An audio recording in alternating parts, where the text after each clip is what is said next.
Vast ahoy and good day once again to ye mateys! I be your existentially bewildered and charmingly self-deprecating DM, Josh the Pirate, and it brings me more excitement than 500 volts straight to the nipples to welcome you back to Corsair's Cove and my Humblewood world of more of Midnight and Madness. I just broke Karen. I don't know if you can. You broke me too, motherfucker. I can, yeah. I heard. Above me, I have my hearty crew, the ineffable Rachel Fuka, the idiosyncratic Jack O'Brien, the idyllic Roro, and the inimitable Dan Sawelto. For definitions: idiosyncratic, distinctive, particular, or individual. Jack O'Brien's idyllic, peaceful, tranquil, or pretty.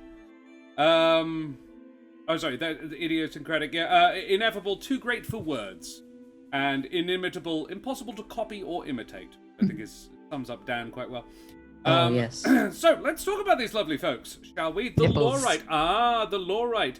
This is Ardana. We have had a channel change, a channel name change. Welcome, Lorite. Would you prefer I call you the Lorite, or shall we just go with Ardana still? Or Joe?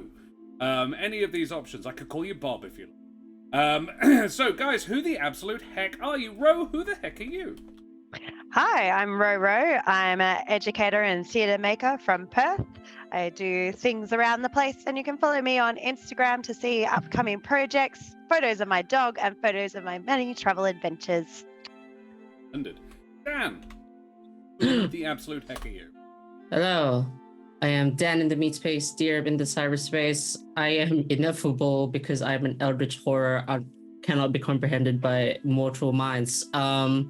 And that's why. And yet you're not playing my Pulp Cthulhu game. It's true. It's because I'm lurking. I'll be around forever, for always, omnipotent. You are the bad guy. Yeah. Shh, don't spoil it for everyone. Yeah, who's I got got a spoilers. Yeah, the Pulp Cthulhu game. Don't spoil it. Don't spoil it. Aside from that, that's it. Have some love. You all deserve it. Love. Yeah. Jack, who the heck are you? Hello. My name is Jack O'Brien. I am a performer and a professional dungeon master, a dungeon master for hire. Last time we met, I was dreading about doing a corporate game, and then I had relief because it got postponed, and now it's back. So the next time that you catch me will probably be going, like, tearing my eyeballs out live on Twitch, because I've got to suddenly prepare for not only 10 people, but 10 really fucking unorganized people that don't know how to get a date sorted. Theoretically, we are confirmed for that date, but just in case it needed to be more difficult, that's the way it is. But yes, you can find me on Jack Squarepeg on all the socials and the twitchy things. Yeah, that's it. I'm having a really nice day. I hope you are too. Also, I'm like, isn't that the legit D&D experience where you're trying to gather 10 people? Yeah. I think it's about 80% It's the of same the job. motherfucking one. Totally Yeah. scheduling. Yeah. Oh yeah, schedule. but it's that in one thing. It's concentrated all the shitty things about trying to live a tabletop lifestyle Oof. in one example. Living the tabletop lifestyle. Rach, who the absolute heck are you? Hello, my name is Rachel Fuka. I'm a writer, actor, creative trash at large. You can find me on Twitter, Instagram, and TikTok at Rachel Fuka. And you can find the book that I wrote, The Rings of Mars, right here on the internet. It's a sci-fi adventure situation. It's good. Read it. Yeah, I'm on it, bro. That fancy cover. Yeah. Surprisingly difficult to find, actually. I had to go into Amazon and strip the picture out of the website.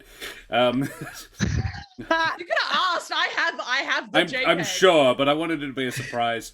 And Madame and Monsieur, Dame und Herren, and beings of indeterminate gender and persuasion, I be Josh the Pirate, and you can find me here on my channel, Corsair's Cove, where I run D&D and other related RPG experiences with me lovely lady wife, the mother of bunnies.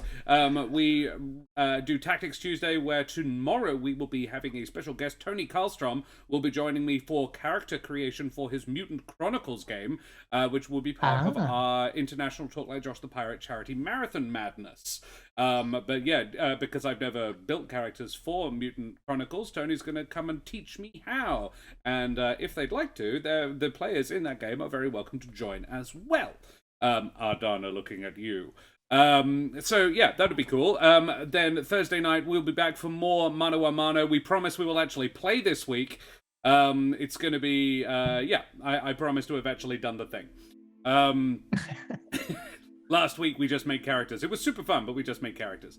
Totally down for that. Alrighty, well noted. I will Discord you later, Ardana. Cool. So what else do we have to talk about? We have to talk about the people of Ukraine who are having a bit of a shitty time right now, and I think I'm probably underselling it. They're having a very shitty time right now. So the link in chat is to the Emergency Action Appeal.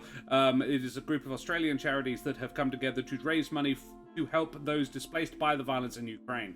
If you have any coins in your digital wallet, please consider chucking them over there.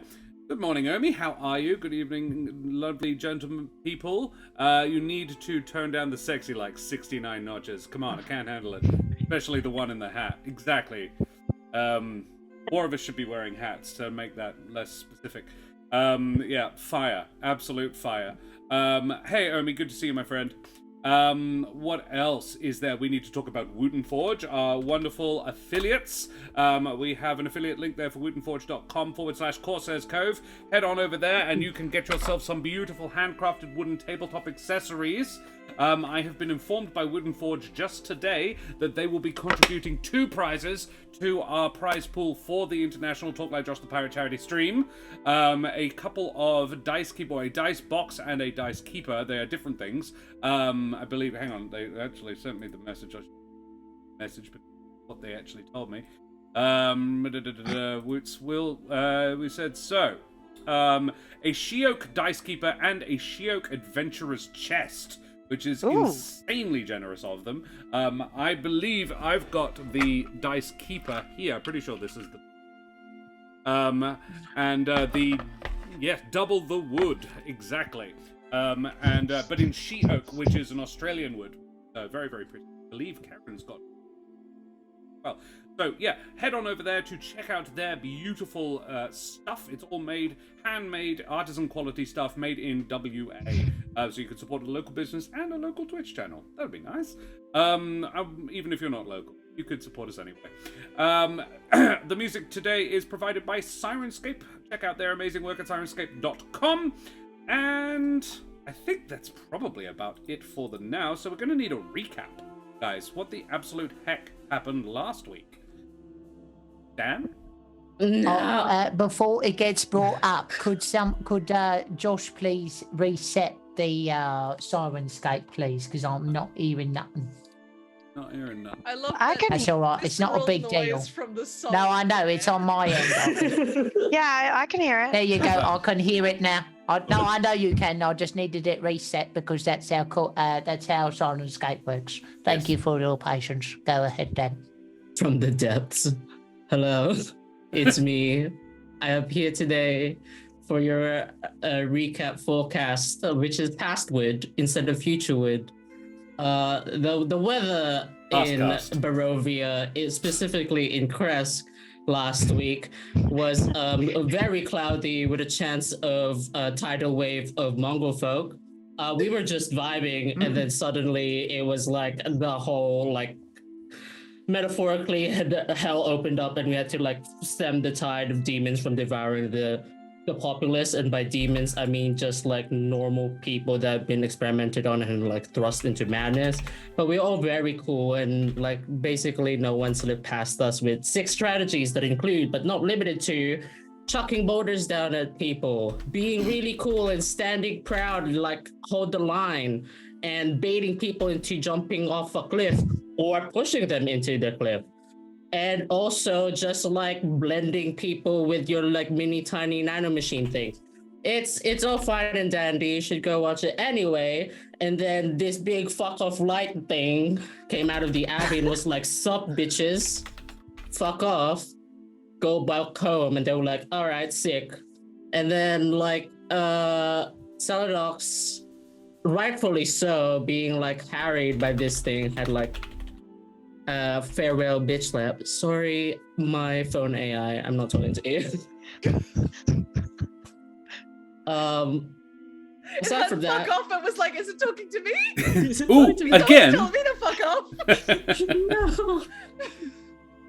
Always respect your future AI overlords. Yeah. Where was I? I always say Yes. I always say thank you to my Google Pixel. So it's like just doing my job. I'm like, yeah, I know, but I appreciate it. I know. This is like anyway, we'll get to that in a bit, because the very suspiciously hot Swan folk was like, I'm gonna go help out people, and Trish was like, very sus, and then decided to follow.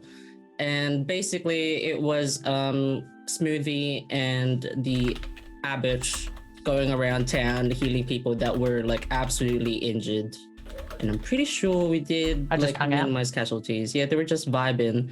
And Trish, to Rachel's dismay, believes the abbot is an actual good guy. Sure, he's crazy, but we think he's doing his best. He's And so I'm genuine and legit. It's... Yeah, so genuine. I am so sorry you have to put up with that knowledge.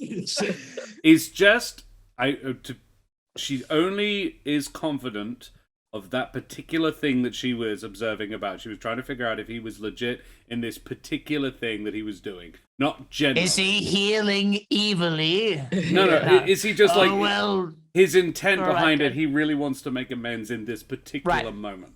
That's all I'm forcing on Rachel.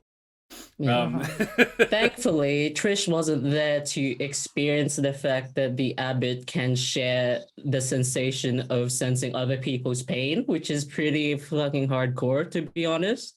Yeah. Smoothie now knows of that knowledge. I don't know if he suspects that the thing is an Astorio. That's right. I said the thing. I have no respect. I don't think for he the knows what that slapper. is. Mainly because I'm not sure what Astorios are. I'm sorry. I cannot comprehend something that are angel-like. Smoothie definitely would know what an Astorial is.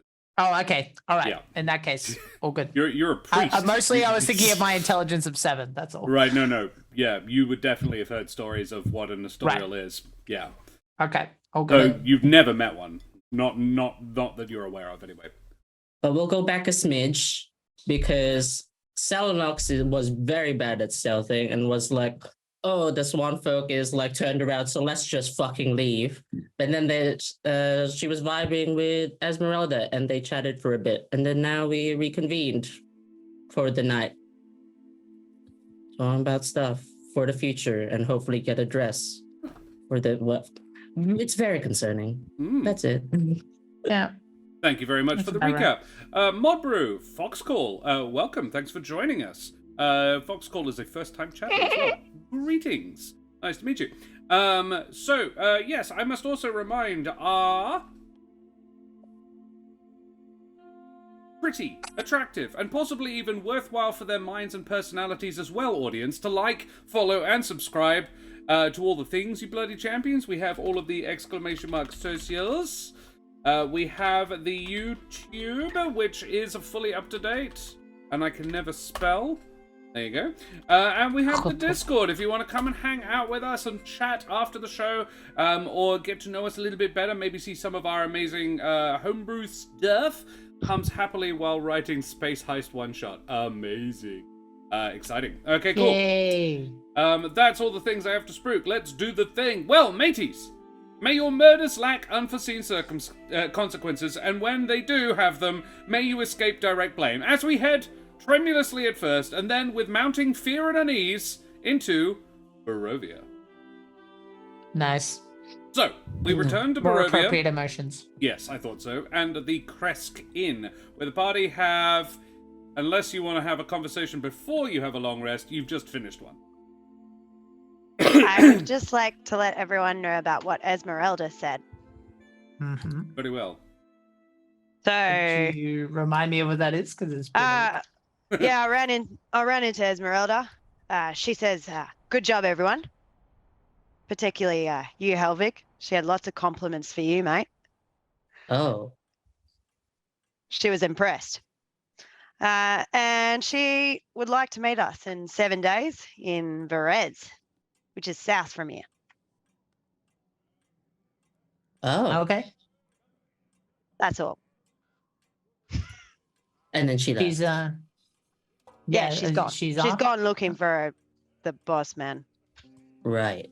Okay. Van Richten. Yeah. That one. Yeah, she's gone looking for Van Richten. But yeah, she reckons she'll meet us in 7 days. I reckon she could be all right to have on board. She seemed helpful in that fight.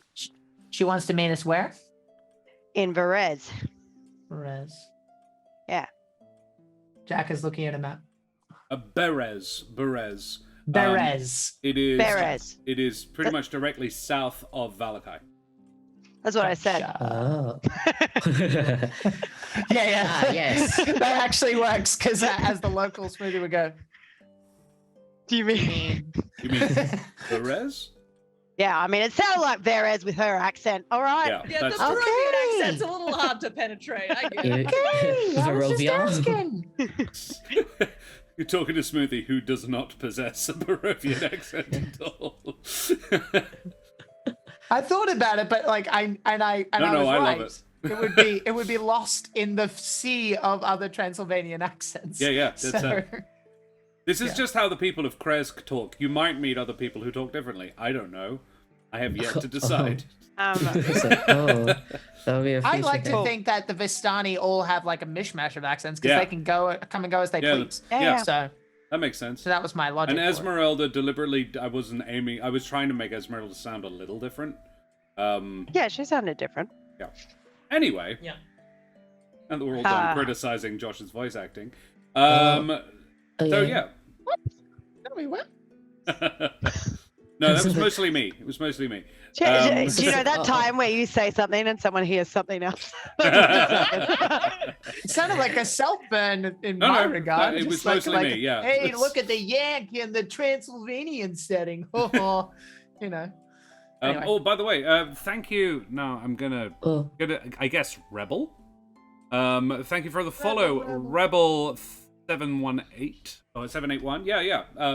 It's an awful lot of letters and numbers, but I think Rebel is the intention. Yeah, thanks very much for the follow. So yes, you are joining us for the beginning of a new part of the story.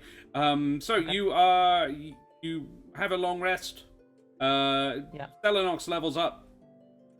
Takes the 7th level in Battle Master, and on the morning, the day dawns hazy but quite bright as you join Anna Kreskov outside of her home, bidding goodbye to her husband and totally still looks not super well, but probably significantly better than he looked a couple of days ago, son. Like, he's not 100%, but he's been dead for nearly a week, so that's fair. And Josh, at least you can do some voice acting. Yeah, well, look. A cart and a small group of locals are also there. 2 guards, a burly hedge and a lean-looking corvum, and a trio of villagers are going to be tagging along. Sort of strength in numbers, in tension. And yeah. I'm gonna go to Dimitri and see if he found a rapier for me, by any chance, mate. Yes. Good morning. Hello. Good morning. Yes, I am afraid we are not a wealthy village, and our armory is somewhat lacking. So I doubt this will replace the blade you lost for quality. And he actually leads you back to the house, and opens the front door and sort of leans in, and it's in a stand by the front door, which would otherwise be used for possibly umbrellas, and the like. And yeah, he pulls out this scabbarded blade. It is not a rapier. It is actually a longsword. Mechanically speaking. He says, but hopefully this will... he says, I doubt that this will replace the blade you lost for quality, but know that with it you'll also carry my thanks. And he hands you a sheathed longsword, and says, may it be a light for you when even your eyes may not see the way. Thanks, mate. Real good of you. Celinox, you may make an insight if you like. Yes, please. 17. Nice. This is his. Oh, really? I really appreciate it. Probably an ancestral weapon. Are you sure you're willing to part with it, Dimitri? You go to protect my wife. This blade will take my place, as I cannot leave. Oh, I owe you and your friends a great debt, one I can never properly repay. And I'm not that much of a swordsman. well, I'll carry it with pride. Thanks, mate.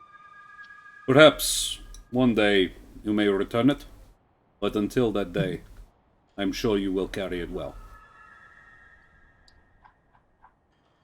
Perhaps one day I could pay you to train Ilya with it. Yeah, I'd be happy to if he wants to go down that track. A Burgermeister should have some skill with weaponry, even if he is not a born warrior. Yeah, cool. Would you have a little look, or are you just gonna sort of sheath it and strap it on and? Well, I'll have a look. Yeah, it's a well-made but not outstanding weapon. It's sturdy. It's quite, and you've been in Burrowvia a couple of weeks now. It's quite Burrovian. Not a lot of flair, but it works. Mm-hmm. They don't have a lot of time for excess. They're not a people who are given to splashy displays. So very little flair has been put into it, but it is extremely functional, has a good heft to it. The main distinguishing feature is carved into the fuller, which is the groove that runs up the center of the blade. Provides an awful lot of support and strength to a weapon, particularly a longer weapon, are a trio of symbols that you don't recognize.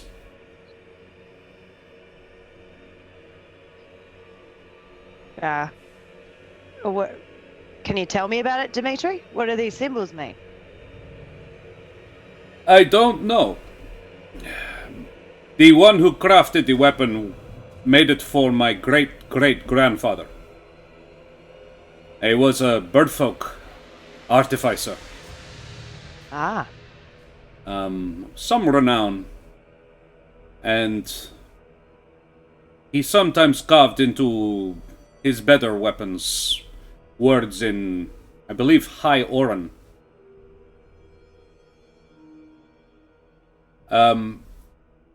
Now, there's this... Burrowvia has been separated from the rest of the Everden for 300 years. So there has been a little bit of cultural and linguistic divergence. High Oran is sort of an old... It's like Latin compared with Italian. Sort of same root. It's a root language rather than what people currently speak. Celinox, as a birdfolk, would be able to understand spoken Oran. But written ancient Oran, not so much. Yeah. Unfortunately, none of my family ever learned it. Well, if I happen to find out on my journey, I'll let you know. I would be grateful. Strap it on. Thanks, Cool. mate. You have a... It is mundane. It is not a magical weapon. But you have a very well-made longsword. Mm-hmm. But mechanically, it is just a longsword. It uses strength rather than dex, but your strength is good, so... Cool. Do the rest of you do anything?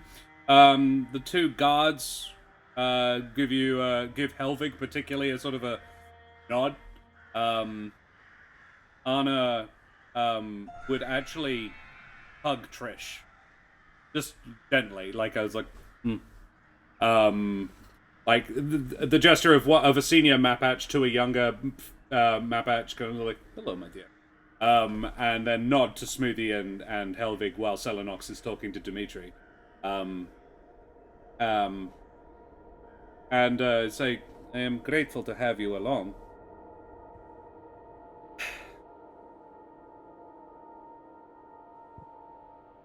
Rachel, I'm muted. Happy to help with this mess, however I can.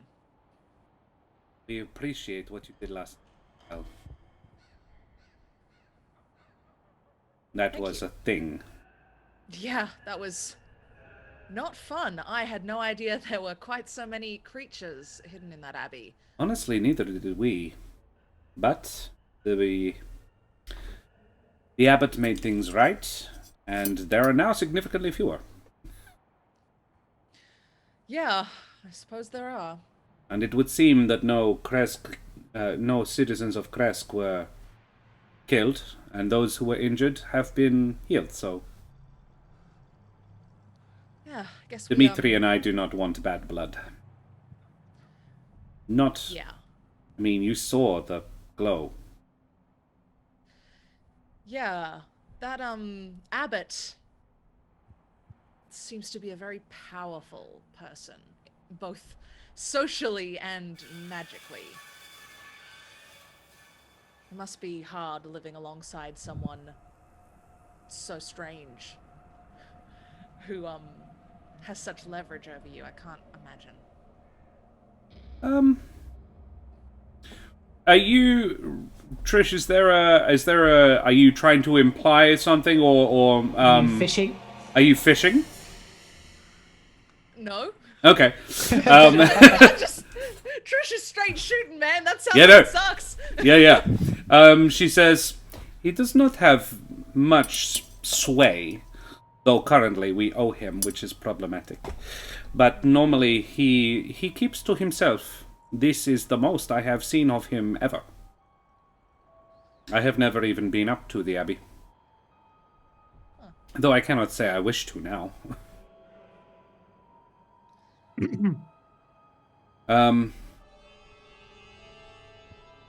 Oh, I should probably introduce you. This is Igor and Katya. Igor and Katya are a pair of Gallus. They are, as she says, they are traders. They own the cart, and they will be seeing to that element of this journey. It is best to travel in groups, and we haven't sent a caravan in a little while. Having the protection of you and your friends has opened this opportunity. So hopefully they will be able to sell their goods. Evgeny here is a competent archer and hunter. And he hunted some of the furs that Katya and Igor will sell. And Kosteltin and Georg are a pair of crest guards. They are, I believe, have probably been given strict instructions that I return unscathed. And she says this, like, looking at them, and neither of them deign to, like, I will neither confirm nor deny. Though Kosteltin, which is the hedge, does sort of there's a twitch in the corner of his mouth, like a... To that end, Burgomistress, we should go. The light is good. And she nods. Are you prepared? All of you? Celinox, you probably wander back over around about meow. Yeah, I'm good to go when you all are. I will be gone up to the last minute looking for Celinox's rapier with locate object, please. Oh, sure. Aw, thanks, buddy. What's the range on it? 1,000 feet, but it lasts for 10 minutes, and if I have to, he'll try again up to 30 minutes, we'll say. Would you fly? That makes sense to me. Yeah. I mean, flight only lasts a minute, but I actually thought about this. With the combination of gliding, I imagine it would probably last a lot longer. You could So do a I'll big. go up as high as I can, and then You could do a just big let swoop gravity and do its orbit thing. of the village with 1,000 feet. Pretty much, yeah. You'd probably be able to blanket the entire village with that. You could find it. It only tells you. You've seen this weapon, so you can be specifically looking for it with that spell. Yes, I believe so. Do you want me to read the spell verbatim for you? No, I believe that's what it does. As long as if that's what it does, it's in the abbey.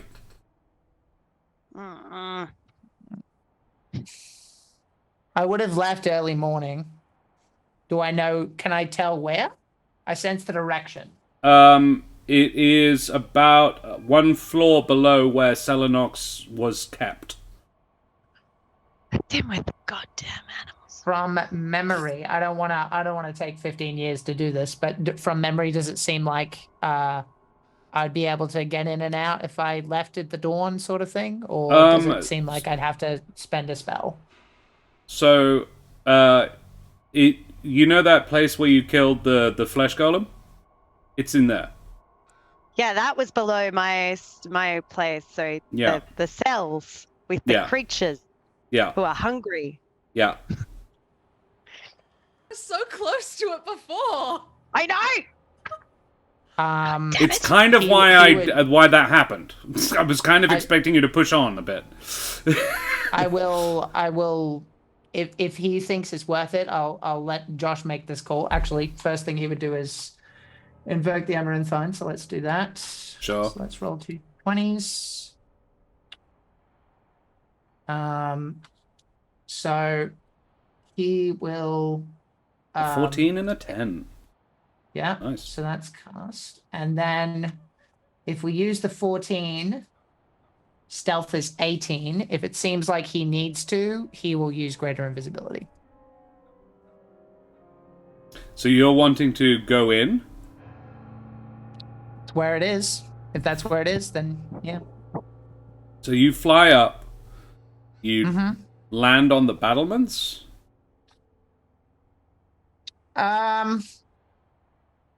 No, because that seems obvious, like an easy way to get spotted.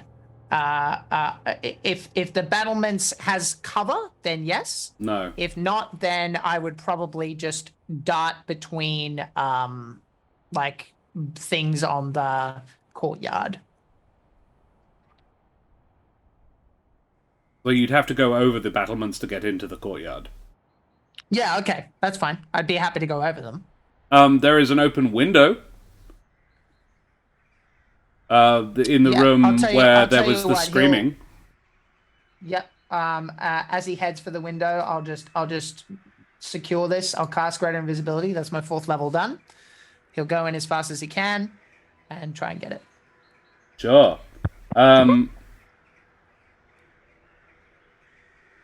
Right. So yeah. The window that's open leads to the room Celinox was kept in.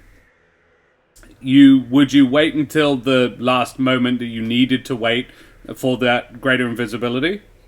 Yeah, because it only lasts for a minute. He wants to make sure that number one, he wouldn't need unless he had to, but he would probably do it the moment he feels like he's indoors and there's only one exit. If that makes sense. You are you're pretty up on the layout of this place upstairs, which is where you are. You know that you can get downstairs from this room, as in you would head. This is one of the rooms that is next to the room Celinox was kept in. The door was never closed and nobody went in there. You can tell that someone has been in since you guys left, but it was basically just to figure out to see how Celinox got out. Celinox's bed has been disturbed, but nothing else has. Making a way to the left, you can head back into the outer office where Trish found the feather, the quill, the writing quill, and the little bag of coins, and down the stairs. Make me a perception check with advantage, because I imagine you are listening out for stuff. Oh, for sure. For sure. Only a 14 though, 2 7s. Wow. You can hear that downstairs there is a fairly large number of beings. And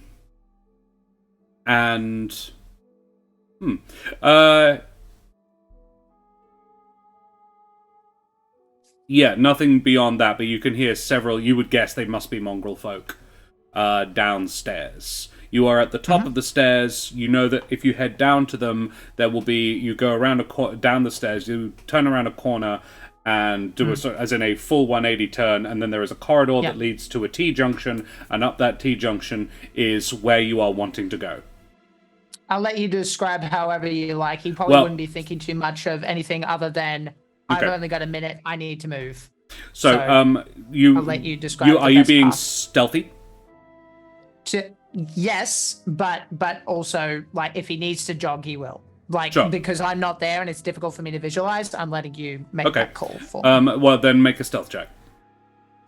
Okay. I'll keep that stealth from before. Because I did roll. I got a 10 plus 4, but I'll keep the 14.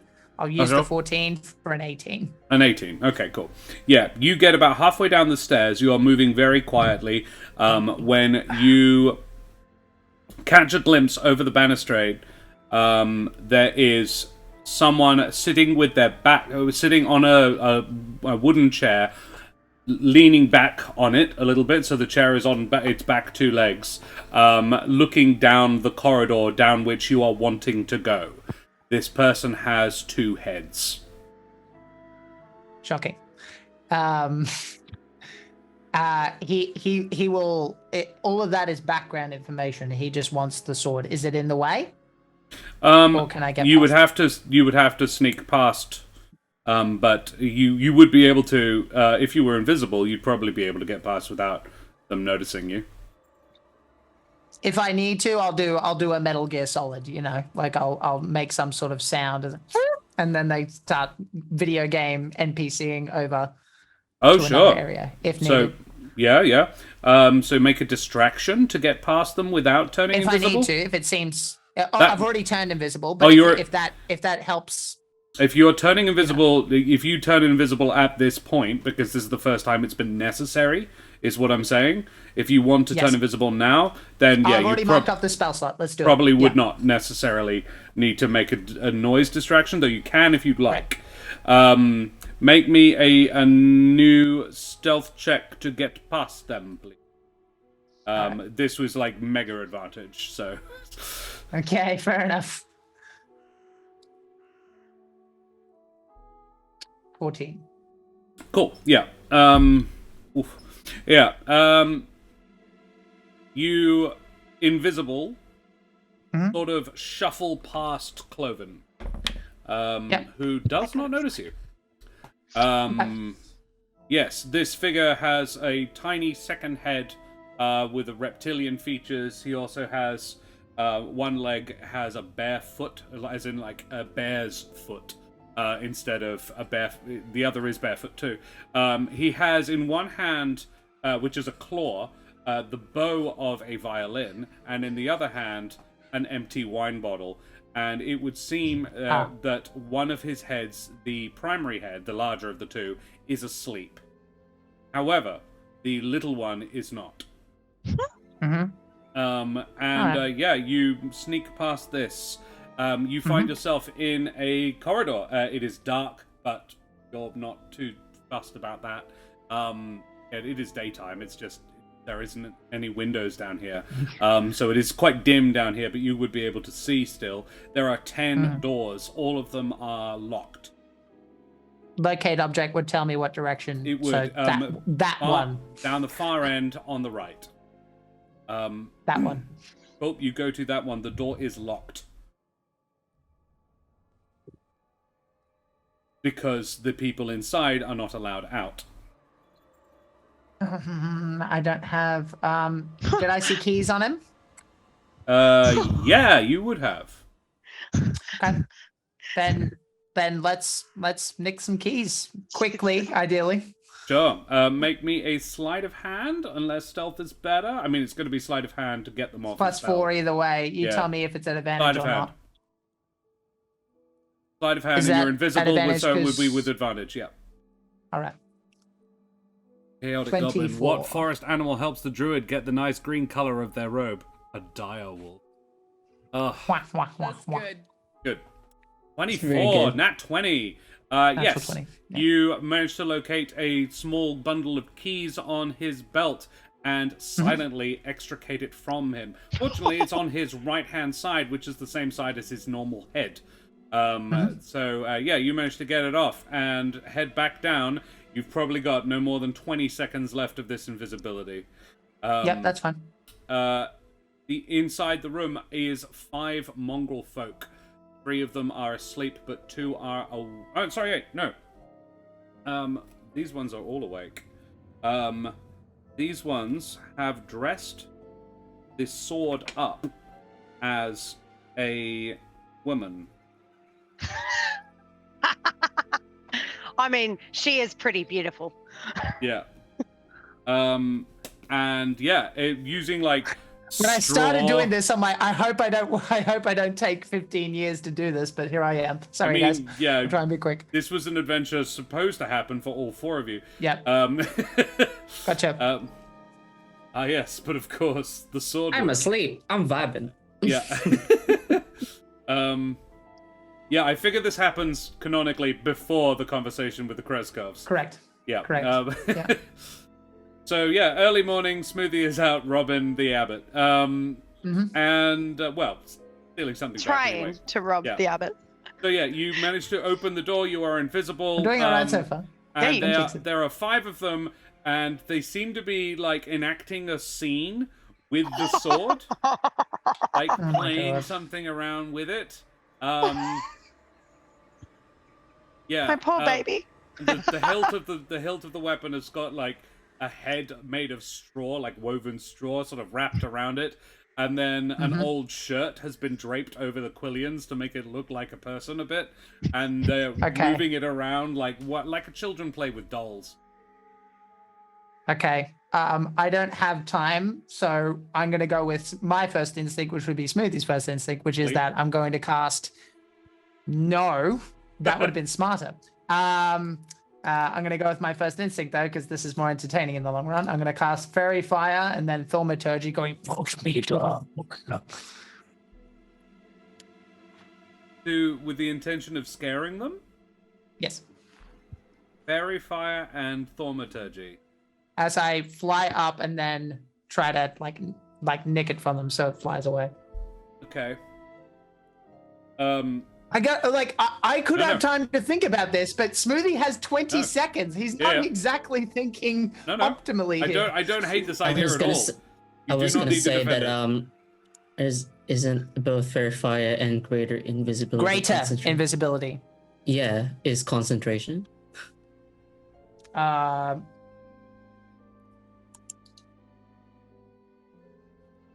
I don't know. Yeah, you're right. Okay, in that case, let's just go with sleep then, because he would know that. My bad. Sleep would be far more sensible. It was very cool, but I was like, I don't want to. Yeah, you had to be that guy, Dan. It's fine. Let's go. I sleep. reckon Thaumaturgy on its own, you could try that though, because you can do more than one effect simultaneously. Oh, really? I think so.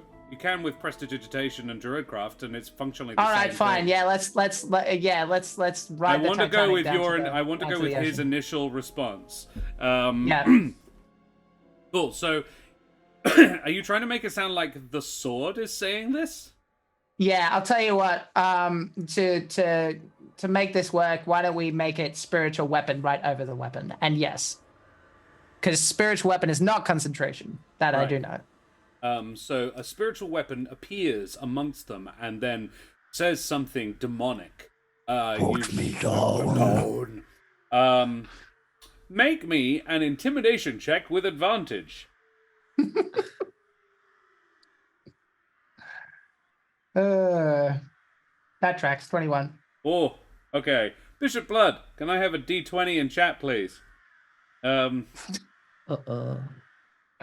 Basically, you have a 1 in just 20 chance traumatized of this some failing. kids. Yeah, mentally, children. A 2. Yeah, they're all like they shriek. Every single one of them just roars in fear.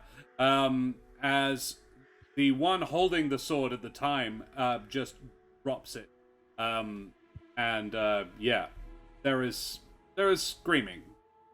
Okay, and I'll swoop in. I'll use another fly with the spiritual weapon, kind of like accompanying me, going like, just like he's like invisible. He's like cringing. He's like, "What have I done?"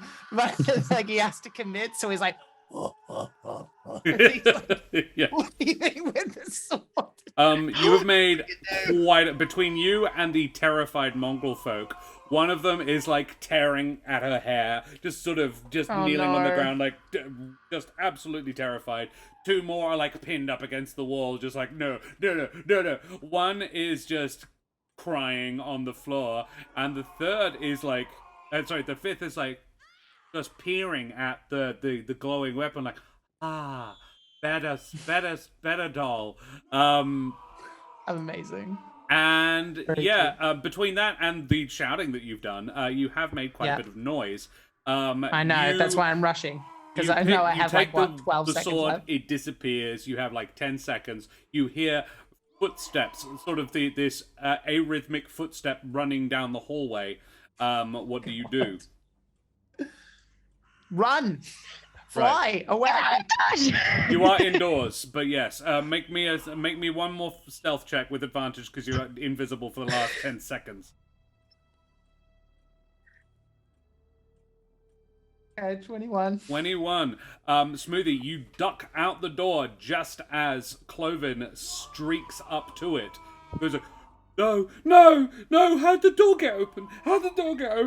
And he slams the door closed again. Oh, the other will be so mad. Oh. I'm gonna drop the keys right by his foot as I leave.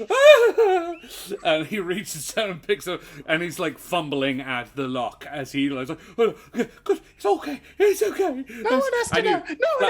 Flap, up the door, up the corridor. He is not paying attention. You manage to get back up to the upper floor, and out the window, holding a rapier dressed as a pretty little girl.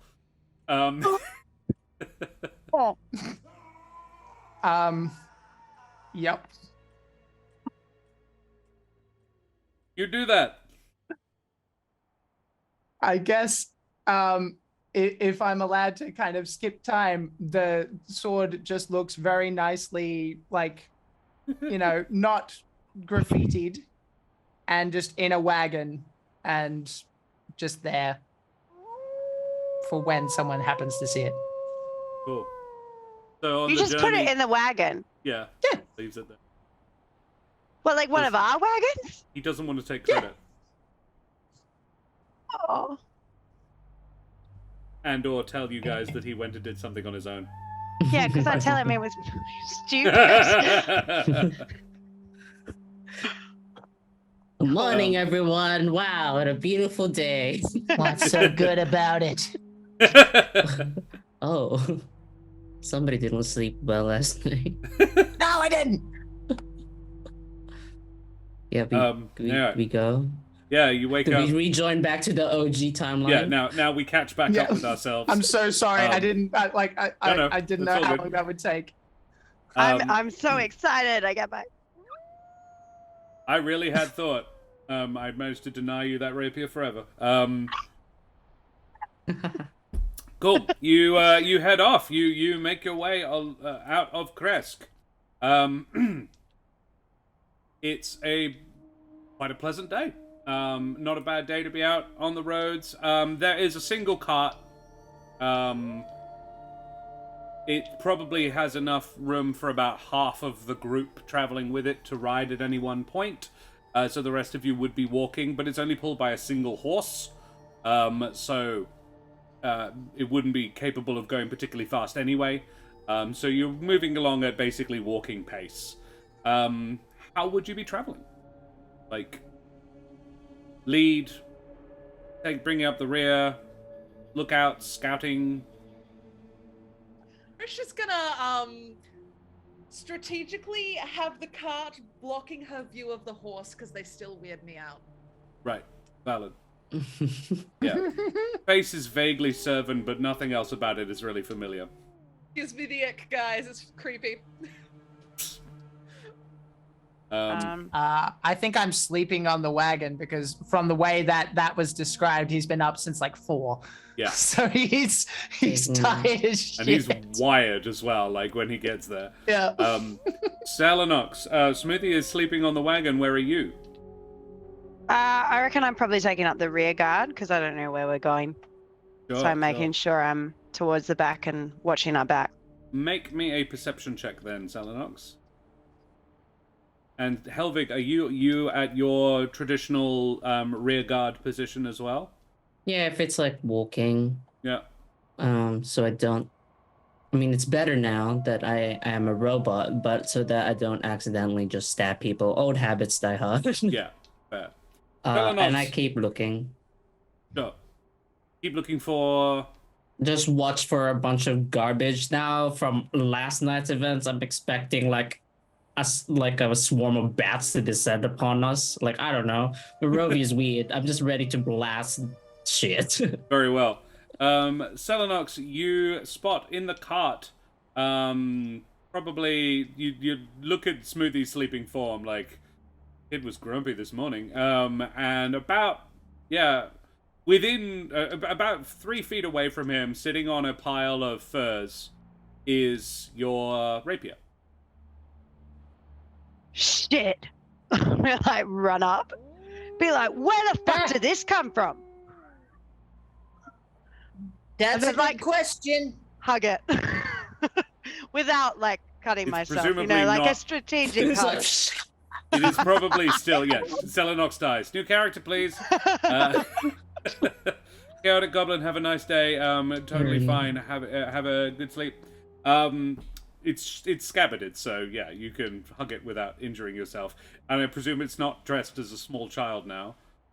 No, I made it look exactly as I remembered it. Cool. I would be so outraged. I'd probably like Cleaned it. if possible, and I could find a way, I would have like done my best. Like I probably don't know how to polish a blade, but I'd probably dip my sleeve or something. Yeah. No worries. Oh, I missed you so much. Oh, you found it. That's good. Where was it? Next to you. Anything you want to tell me, Smoothie? Want to? No. Anything you should tell me, Smoothie? I feel like this is a trick question.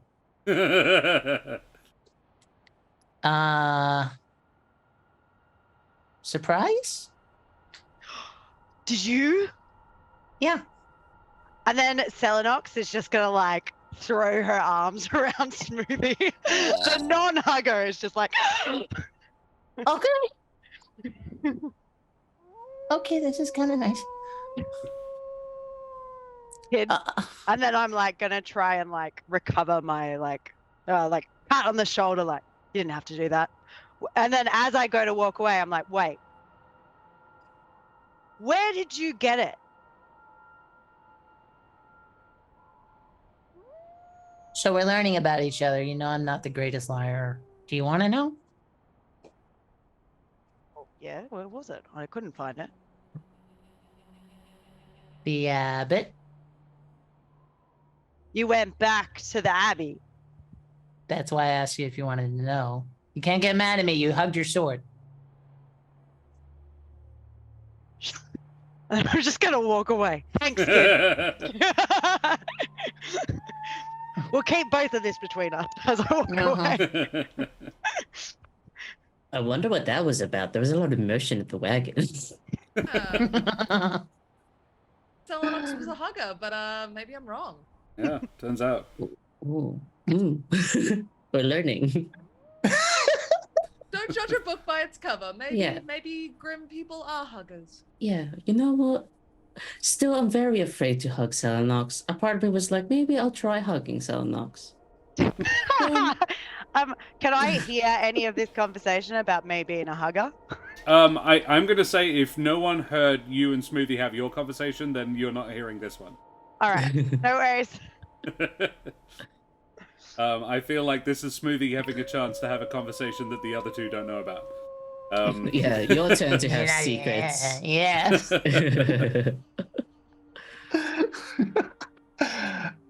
Cool. I will probably get up at some point though and just go.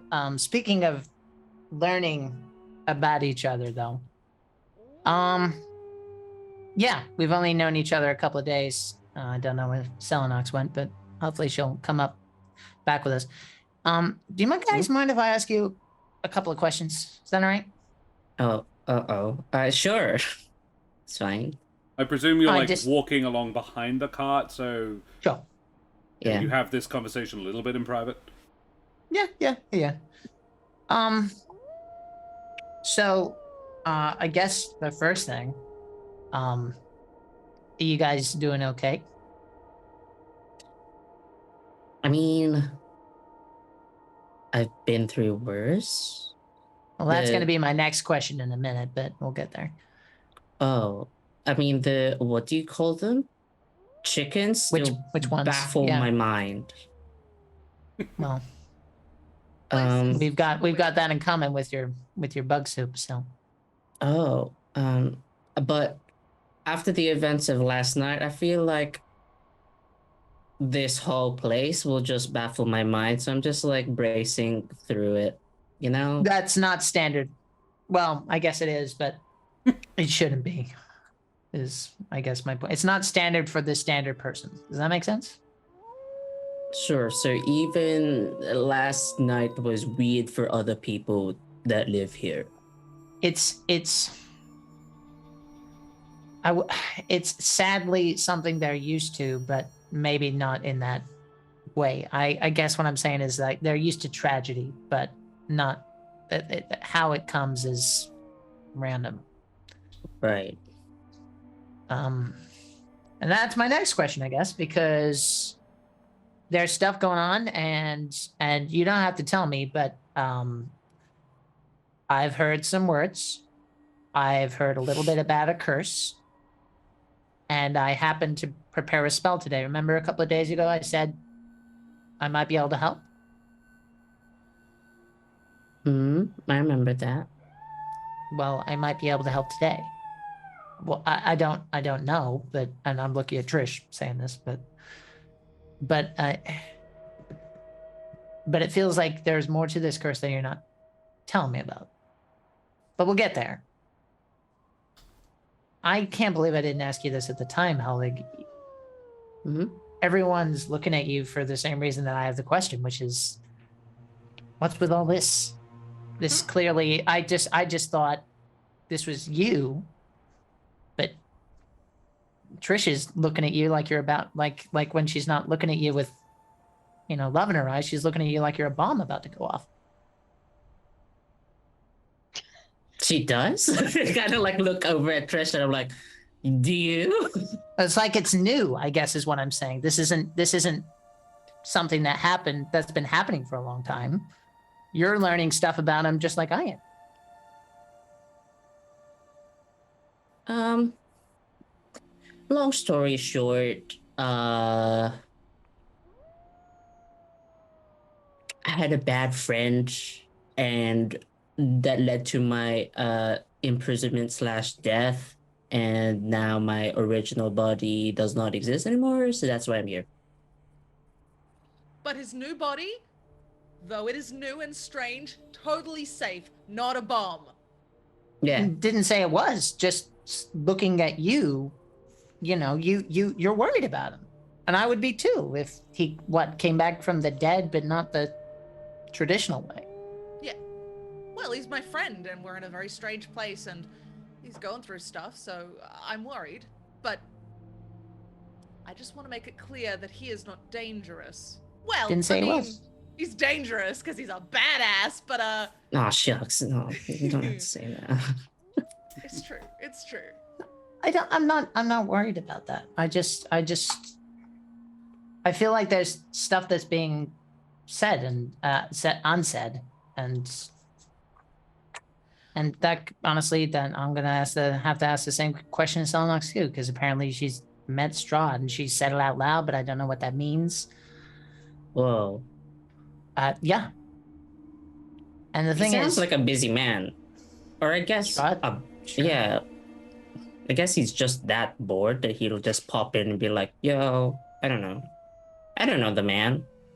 I just thought that well. considering everyone's like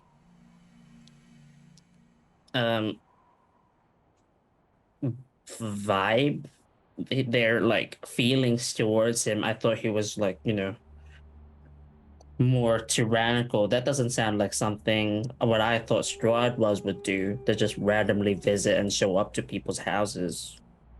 I think he's lonely. Oh. I think he's I think he thinks he's above people, and I think he likes his playthings, but I think he likes, probably, if I had to guess, people like Celinox because it's food that talks back. And I think he's been challenged in a long time. Oh. Okay.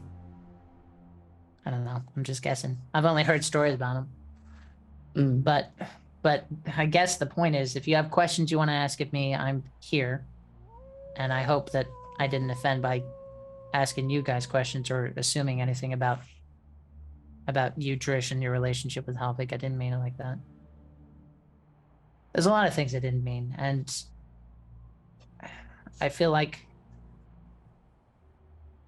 maybe we need to make sure that we're on the same page as far as our goals and things. Okay. Maybe yeah. not right now, but We can do it now.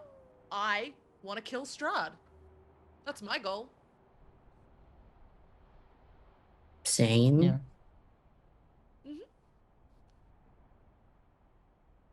And would that have anything to do with this curse? Without going into too much detail, yes. I don't plan on diplomacy when we get to him. I want to kill him. Well, then we're at an impasse.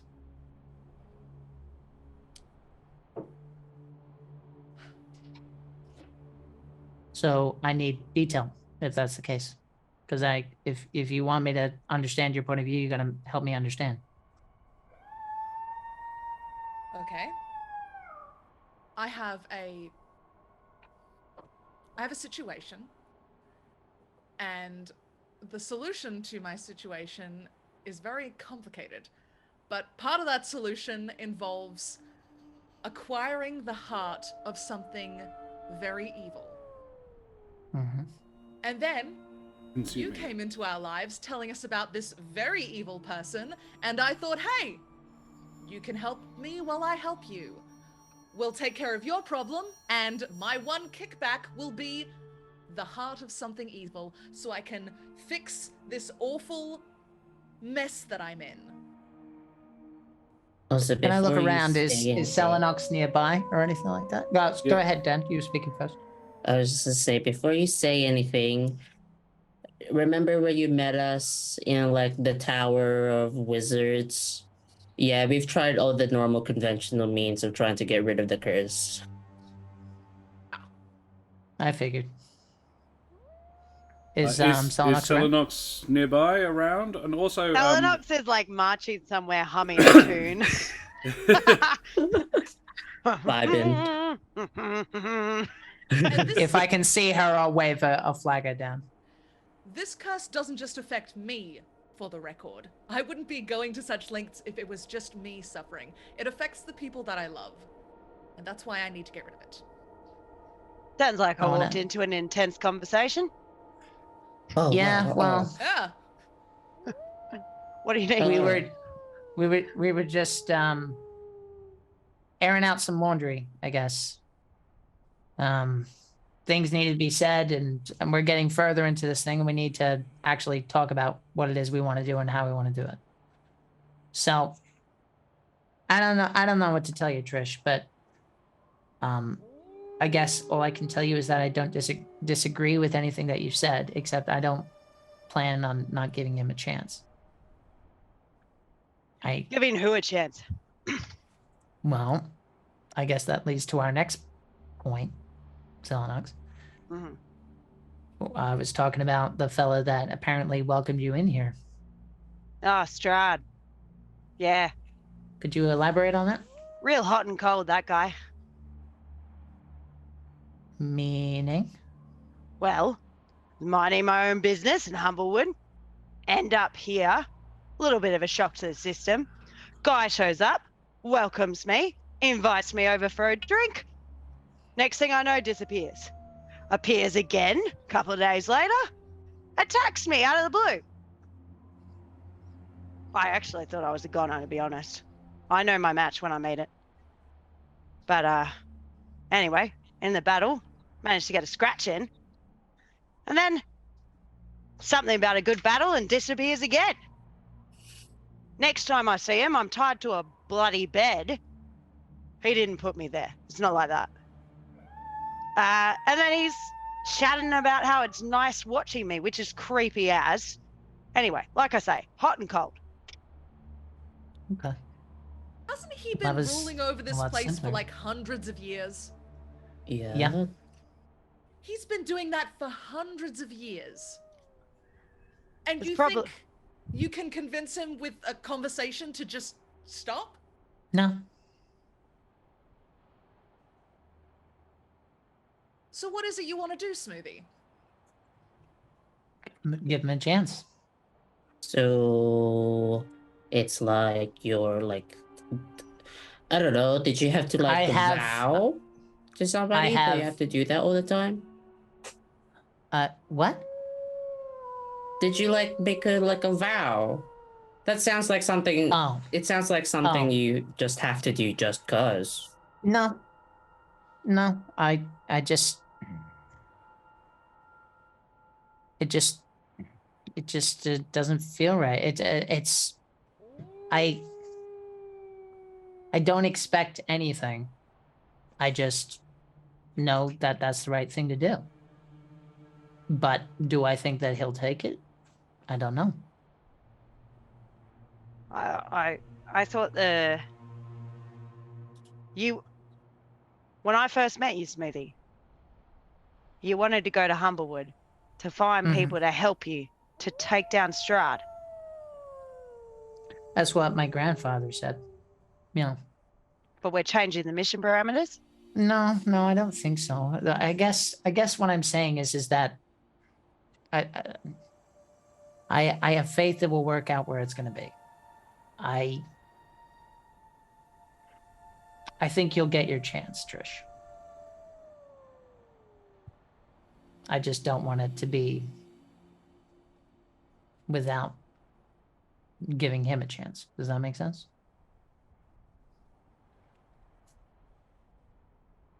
Sound like me a year ago. I'll take that as a compliment. There's always honor in offering an out. I don't even remember a year ago. There are people that are too far gone. He might be one of them, he might not be, but I don't know. Well, I think Smoothie here knows the best. He's the one who's been here since he was born. If he can forgive this Strahd fella, then...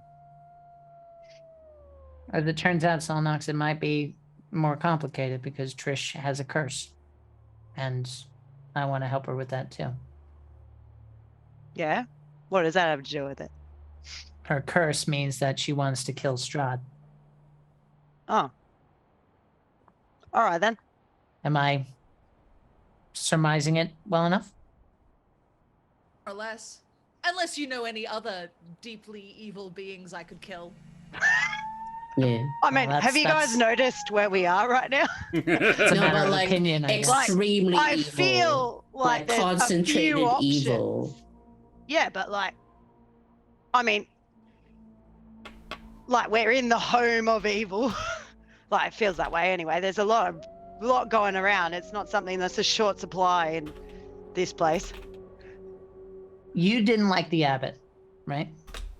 Me? No, I think the abbot's a psycho. Yeah.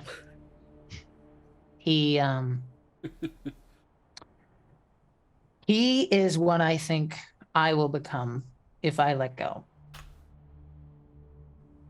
Well, let's hope it doesn't get to the point where you're experimenting on people. You remember what he was like.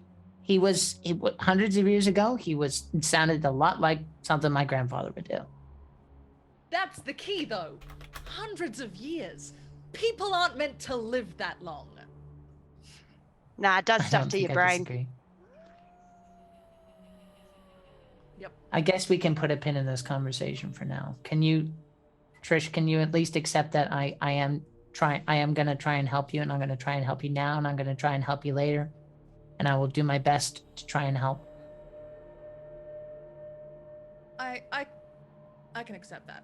And I appreciate that. And even though we have slightly different ideas of the end situation, I think it's important to remember that we all want the same thing. We just have different ideas about how we're going to get it. Smoothie, Thanks. the other point, and I'm sure you're aware of this, but Go ahead. your Titan's goal, Titan's want, is to get Burrowvia back where it's supposed to be. Mm-hmm. That's all I will say on the matter. Cranky Yank, thank you for the follow as well. And while I've stopped the whole thing, Atomic Void, thank you for the sub, mate. Atomic Void, you may select one of my players for an inspiration, if you like. As a thank you for that sub. So yeah, Atomic Void, shout out a character name for an inspiration point. You could even give it to me if you wanted. I don't know. I'm just saying you don't have to. Okay. Well, yeah. Look, I won't answer that. I'll answer that for the the thing later on that we do later. Yeah. Because I don't want to get meta right now. Sure. But he has his reasons. Sure. Smoothie, you have advantage. You have inspiration. Thank you. Yeah, that's one of my Nice. players. Hey, buddy. Nepotism goes a long way. Yeah. I was like, well, that's sus.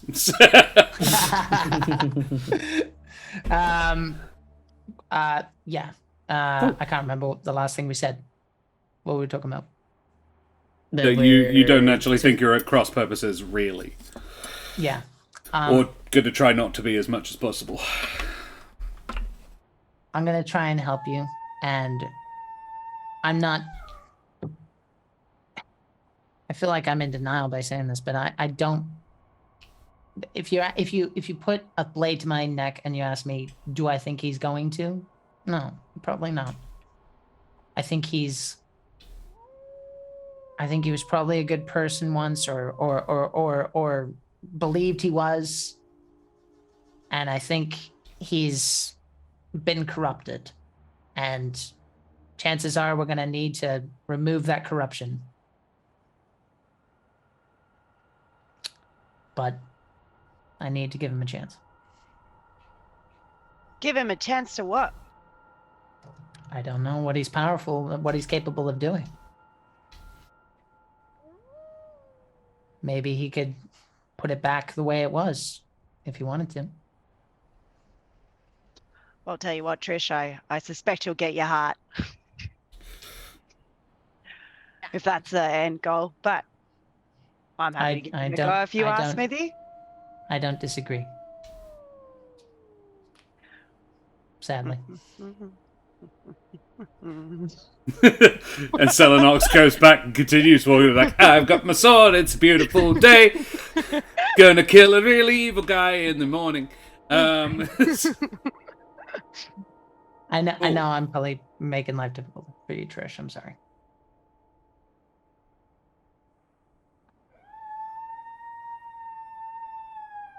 You Muted. are muted. It's fine, Smoothie. You're not making my life difficult. My life was difficult before I met you. You've got to do what you got to do. It's fine. Okay. Well, in the meantime, let's see if we can conveniently get rid of this thing right now, and I will give a go at remove curse, even though Jack knows better. Yeah, sure. At the very least, I might get some information on this fucking thing. Yeah. Trish, do you show Smoothie the hand? Oh, does he ask to see the hand? I don't know what the hand has had to do with anything, so you'd have to bring it up. Are you gonna tell me you're about to try remove curse? That's the important thing, or do you just do it? That's my Yeah. Like I'm implying that, but yeah, like I'm like, okay, I'm gonna do a thing. I'm gonna, before you do a thing, I just want to say, we just came from the magic school and none of them could figure it out. Are there negative consequences if you try this and fail? Not to my knowledge. You're sure? No, but Trish, I mean, anything could happen with anything, but as far as I know. Because I don't want to make it worse. You have been told, Trish, that this is functionally 2 curses. One locks the other in place, so if he casts a spell... One will go away, and then it will come back. Yeah. But, like, does something bad happen if he removes one? Okay. No, it just won't work. Look, if it'll make you feel better, give it a shot. You are going to need his help passes eventually doing this. But, yeah.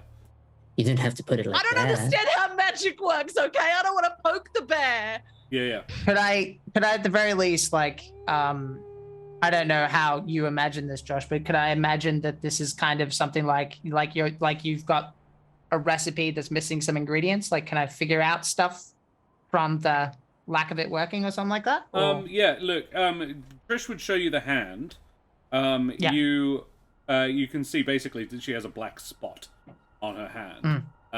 Was it writing? Did we say it was writing, or is it just it's a symbol, isn't it? It's a bunch of 7 lines that none of them intersect. And in like this black ink, and yeah, you cast remove curse, and the lines disappear. Let me guess, you've seen that happen before by the look on your face. Yeah. Okay, well. Give it a minute, they'll come back. Yeah. Even as you watch Smoothie, they begin to, like... It's actually, like, looks like something is drawing them back on. But you can't see the same, obviously. Piss off. Yeah. If only I knew. Hang on, rewind the tape. What? Well, if I knew who did it, I could kill them instead. But I don't know. Well, that's a good start. That's okay. Interesting. Also, pretty sure they're not here. I love that Smoothie is like totally fine with killing that person without giving them a second chance. He didn't say that. Did not say that. He's just like, well, okay, what's the deal with this person? At the very least, it's a alternative, right? Yeah. Yeah. Okay. Didn't you get like Ravanya to help you out? Oh yeah, you couldn't scry him. I tried to find this person first, and I got glimpses, but I couldn't see a face that I recognized. Yeah. Or a location that I Oh yeah, that was it. No, you saw somebody, but you didn't recognize him. Yeah. Well, that's a bit of a shit thing to do to a stranger. Yeah, weren't you like at a wedding when you got it? Yes, I was. I hate weddings now. You look at the wrong member of the bridal party or something.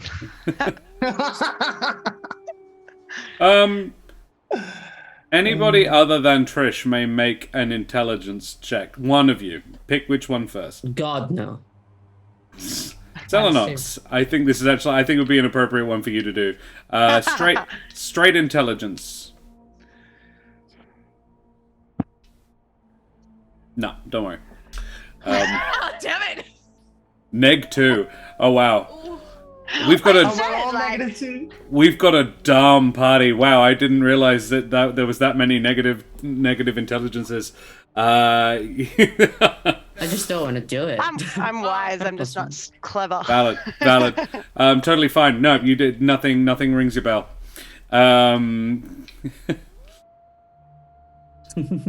Yay for dumb strunks. Yeah. I think Trish is actually quite bright, and she was the one who wasn't allowed to roll.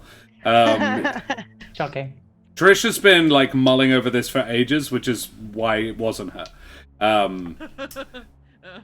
Plus, Trish has actually seen the face, so it's just not something that would occur to Trish, but it is something that might have occurred to somebody else if they were smart, but they're not. That's totally fine. Cool. Yeah. Sorry. You.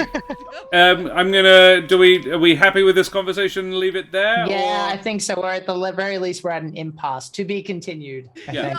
think. It's cool that now everybody is at least peripherally aware that Trish is cursed by somebody she doesn't know. You haven't. Celinox is not 100%, and I don't think Smoothie is on what the curse does, but it's bad. She mentioned it will affect people that she loves. cares about. Smoothie can put 2 and 2 together. And also that to keep it at bay, she has to do stuff, but I didn't say that. No, we Yeah. didn't No, say no, not anything to- about that. not today. Who But said? she was. Smoothie has overheard something about murder. She's also mentioned I really need to kill Strahd, and Smoothie made that a leading question on purpose. Okay, right. So, yeah, Smoothie, he's done some Smoothie and math. Celinox are not aware necessarily that Trish is obliged to kill a sentient being every 3 days. No, but he knows it has something to do with killing Strahd, so the Yeah. rest should be easy mathematics. Yeah. I'm pretty happy to kill some stuff at the moment anyway. Yeah. Cool. Alrighty. The rest of the day passes relatively uneventfully. You can make me perception checks, if you like. Always love Yeah. to perceive things. I'm too distracted I'll singing my listen. songs to notice much. Celinox is happy. She's a happy person. I'm ready to The blast. songs are really capturing my attention, Smoothie. to be honest. Yeah. Trish is just humming along to Celinox's two girls enjoying having a day. Yeah, Helvig and Smoothie, you both noticed mid-afternoon a pack of wolves is sort of pacing the cart for a while.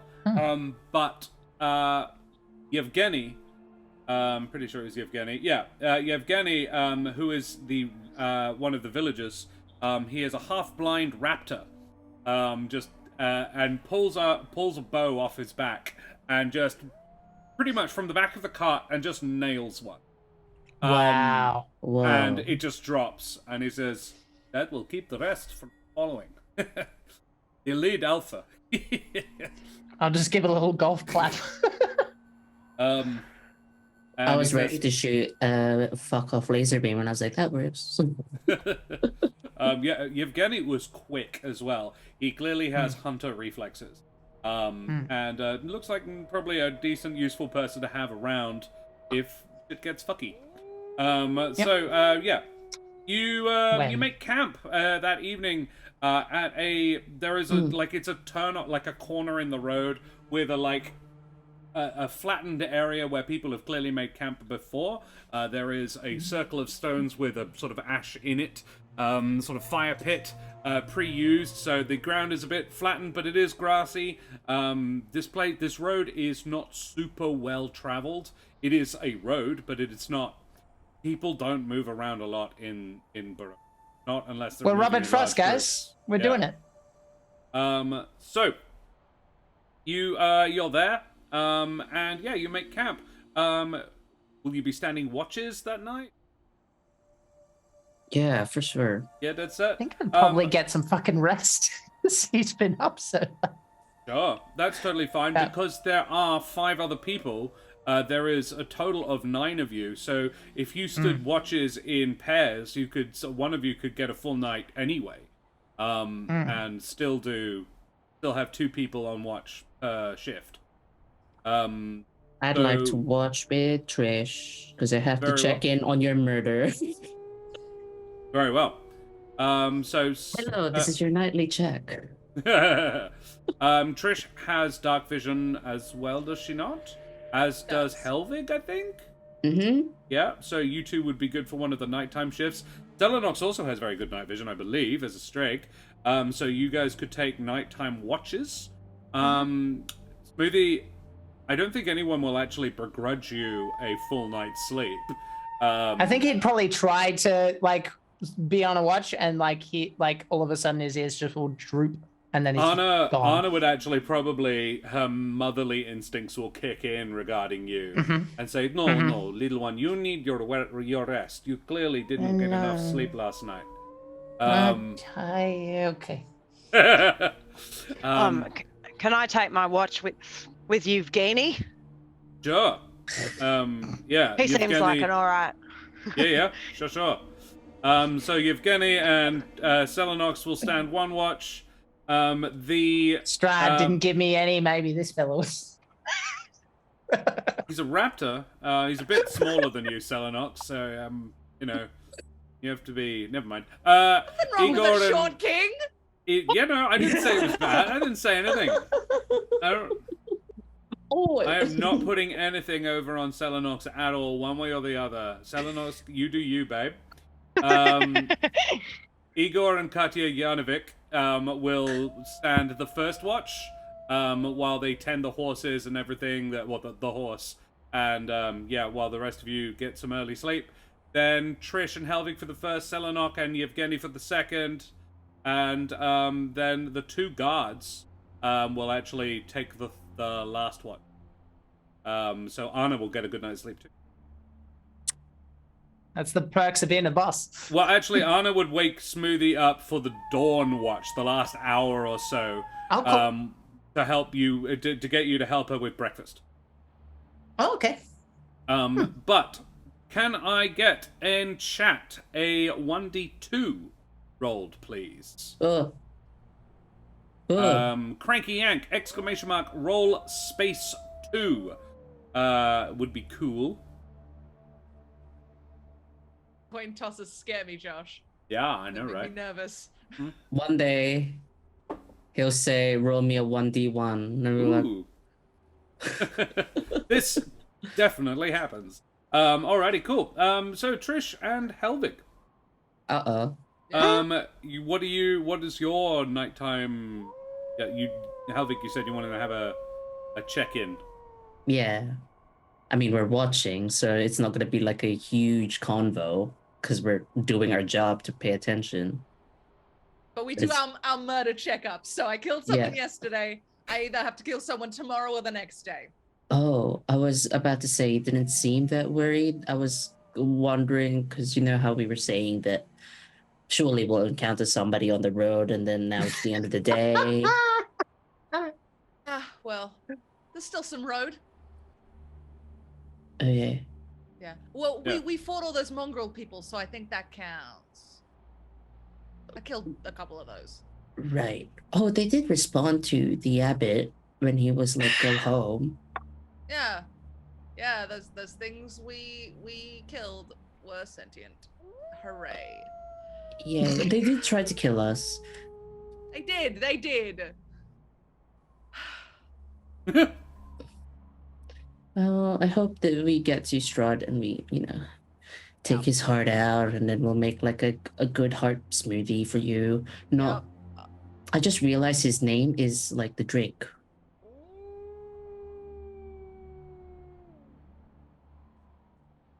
Just now. I did not think that. Yeah, I've never heard of that. really?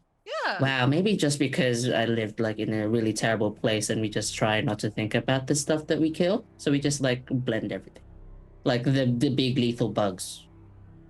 Oh no. You The drank smoothie that I'm thinking of is probably not the smoothie that they're probably thinking of considering they are chickens here. Gross. That's gonna be so gross for me later. Oh no, I hadn't had a chance to like think. I hadn't visualized it yet, Helvig. I am so sorry you had to go through that. That was not my intention. I was No focused eye on contact the from poison here I on have in. to put in there, but now I'm thinking about the meat. Not yet, Cranky Yank. Not yet. Oh, if only I know that like really fancy. It's not fancy. That like cool cantrip that all the wizards do that change the flavor. Maybe if we're back home. Maybe. Okay. Well, at least I'm glad that it hasn't happened yet, and I hope that at least that you might know. I'd rather you know if we do like run out of time. It's gonna need nutmeg.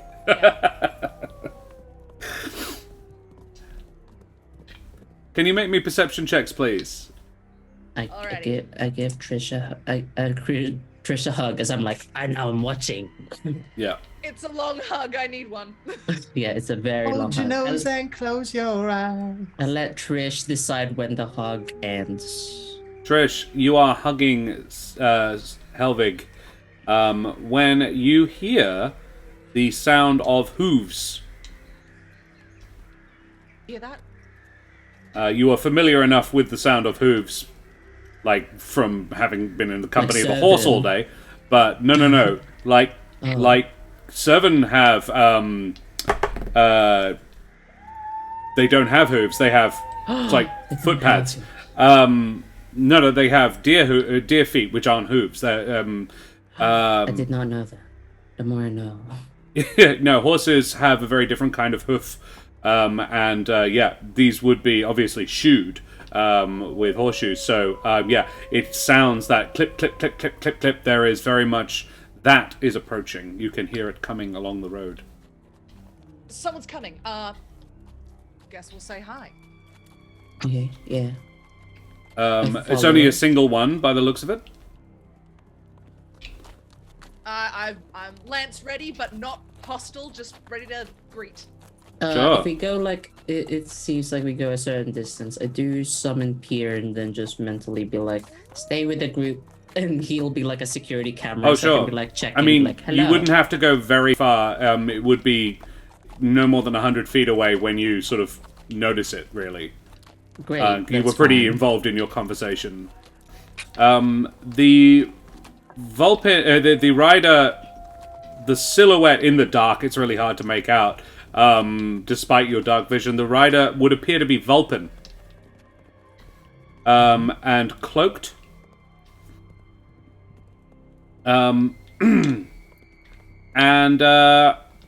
they are carrying a lantern. But the lantern doesn't seem to shed any light. I will say it's 100 feet away when you catch a glimpse, which is no more than 20 feet from the camp. It's coming towards you at a walking pace. Is the camp like hidden from the road? Not really. It's just off the road a bit. Cool. So they're gonna see us either way. So there's no point us stealthing. Yeah. Okay. It is approaching slowly. Is it? Did you say it was holding the lantern, but it's like? It's holding a lantern, like using it to look around, but the lantern does not appear to be lit. Oh, very sus. Though I'm like, people are crazy here. Maybe they just think that it's lit.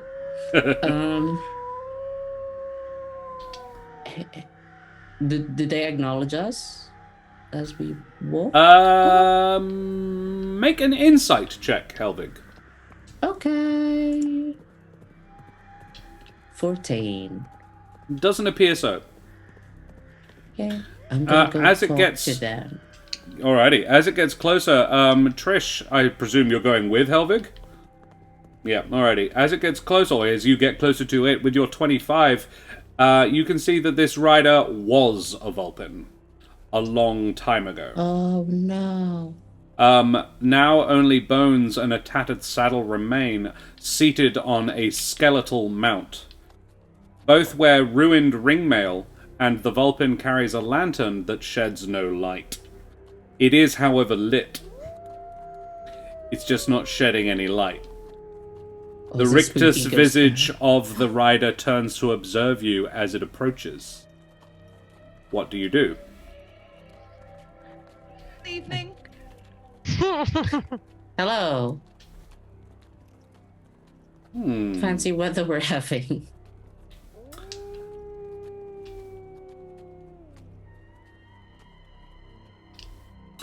It nods once and continues riding. Yeah, we watch it leave. Just carries on down the road, around the corner. And as it leaves, a mist descends. Ah, shit. Like, just a light mist. It's not... Yeah, it's just... You know, I'm starting to think ghosts get a bad rap. Every ghost I've ever met has been alright. A bit weird, but alright. I mean, Trish, I guess I was technically a ghost, so I guess I was also okay. Trish, make me a survival check. Sure. when skeleton people were more amicable than. No, don't worry. These are the things Trish knows. Ghosts are actually cool. Hot people are suspicious. Yeah. Helvig, actually, it would make more sense if you did this. A survival check, please. Okay. Given Trish's That's observation. very funny. I'm gonna use my inspiration anyway. Oh. Might as well. It's like 19. 19. There are hoof prints that this thing left. This thing was definitely that's corporeal. real. Okay. Trish, that wasn't like a normal ghost. What's a normal ghost, Helvig? As in, like, they can't touch things. Remember when, like, I just made shit up in my dream house? Right. Yeah. I point to the ground and show the hoof print. That was theirs. Oh, so we don't think it was a ghost. No, I'm pretty sure it was like the real deal skeleton thing. And we just know stories of it from the wizard people because it's banned. Oh, you're thinking necromancy? For sure. I mean, that had like no flesh on it. It was just like a skeleton. Yeah. It used to be a Vulpin. Well, I Let's mean, try. it didn't try to kill us, but we'll let the others know. Yeah, well, when we pass shifts, when we pass watches, we'll let them know. Also, I don't think we were told this. Do you think? I'm just wondering now. Do you think like Strahd and basically, I guess anybody else here practice necromancy because it's not banned? I mean, I wouldn't put it past the abbot for one thing. This place is weird. The abbot literally raised the dead. He very much does practice necromancy. They probably have necromancy classes for 10-year-olds here. This place is weird. Yeah, but I guess that's true. Maybe we'll learn some. Oh no. And then we'll get like yelled at by Nightseed. Fun. She won't care. Yeah, we go back and make sure that, no more weird shit happens. The rest of your watch passes relatively uneventfully, and you wake Celinox and Yevgeny. You relay the event. It's crystal detailed. I would, every I would love to hear you do that though, just out of curiosity. Heads up. You might have noticed the fog. Something a little weird happened during our watch. I cast a minor illusion. I do like stop motion, like just a two frames of like a skeleton, like a Vulpin on a. It's a child. It's like a child's drawing because it's minor illusion. Just doing this. We said hi. It kept writing. It nodded at us. Yeah. Oh. It didn't seem like it wanted to kill us, so Yeah, it looked like it was looking for something. Is that normal around here? Yevgeny, and I absolutely love that Celinox specifically asked to be paired with Yevgeny, because he's the only person who knows this. He says, you met the Skeletal Rider. There are tales of those who get lost in the mists, trying to leave Burrowvia, and of what comes of them, for none can leave this place except those traitorous Vistani. My grandmother used to tell stories of something like that. People who die in mists, and now they just keep roaming, looking for a way out. Oh. That's so sad. But they are not aggressive, usually. So it sounds like you did the right thing. Politeness will get you a long way. Oh, good. Good that some things are the same here. You will find we're not that different. Well, that's the only thing of note that happened. I'm going to sleep. Yeah. There. Sleep well. Sweet dreams. Celinox, do you want to do anything, say anything, be anything with Yevgeny? Do you need to stay warm in a Russian sort of a way? Gets out the vodka. I meant play chess. No, I'm on watch. I don't do chess while I'm on watch. Vodka though. Vodka. No. Yevgeny is like, yes. Fucking yes. So I noticed your shooting earlier. That's a good eye you got there. Only the one, but it is all I need. Where'd you train? My grandfather showed me what I needed, then my mother. She perfected my skills. Nice. But train, practice. And to answer the other half of your question, in the woods around Kresk. I have not traveled far from my place of birth. In this country, it is not safe. Have you not? Surely you traveled this road before. Oh, I have been around, but it's actually difficult to go very far in this place at all. I have been up to Lake Vaskov a few times. My mother used to take me hunting up there. Me and my little sister. And yeah, he has some fond recollections that he shares with you. Happier times. He knows a good amount about the western half of Burrowvia. He hasn't traveled much further than Vallaki, however. You got any thoughts on the abbot? I have many thoughts on the abbot. Significantly more than I had 2 days ago. Yeah, fair enough. I only have one eye, but I could see what he did. I've never seen anything like that before. And I'm not sure I want to. Fair enough. Good to know it's strange here too. I remember one day when I was 14, the sun, it came out for 3 days, if you can imagine it.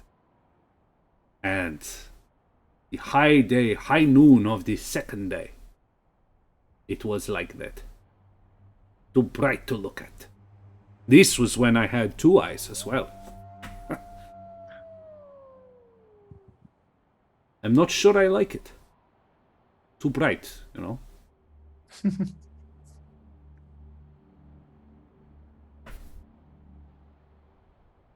So, what happened? Oh, it was just an unusually bright 3 days. The crops that year were very good. There was no great story. Sorry, I was.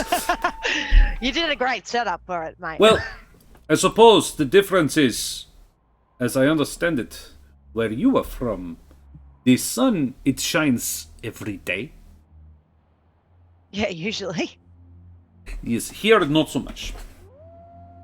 Yeah, I suppose that was. 3 days of not overcast is once in a lifetime. Grandfather, he tells me of another time where it did it twice. 2 days. 3? He did not believe me. He was in bed. I had to go tell him. I said, Grandfather, sun shining. He says, again, I tell you, this will not last. And it did. For 3 days it lasted. The third day I was like, it's still shining. He was like, you lie, Evgeny, you lie. He sounds like a fun bloke. Yes, he was. Sorry. Oh, he was old. Don't worry. He lived a good life. 47 when he died. You can say this. Yeah. Rough.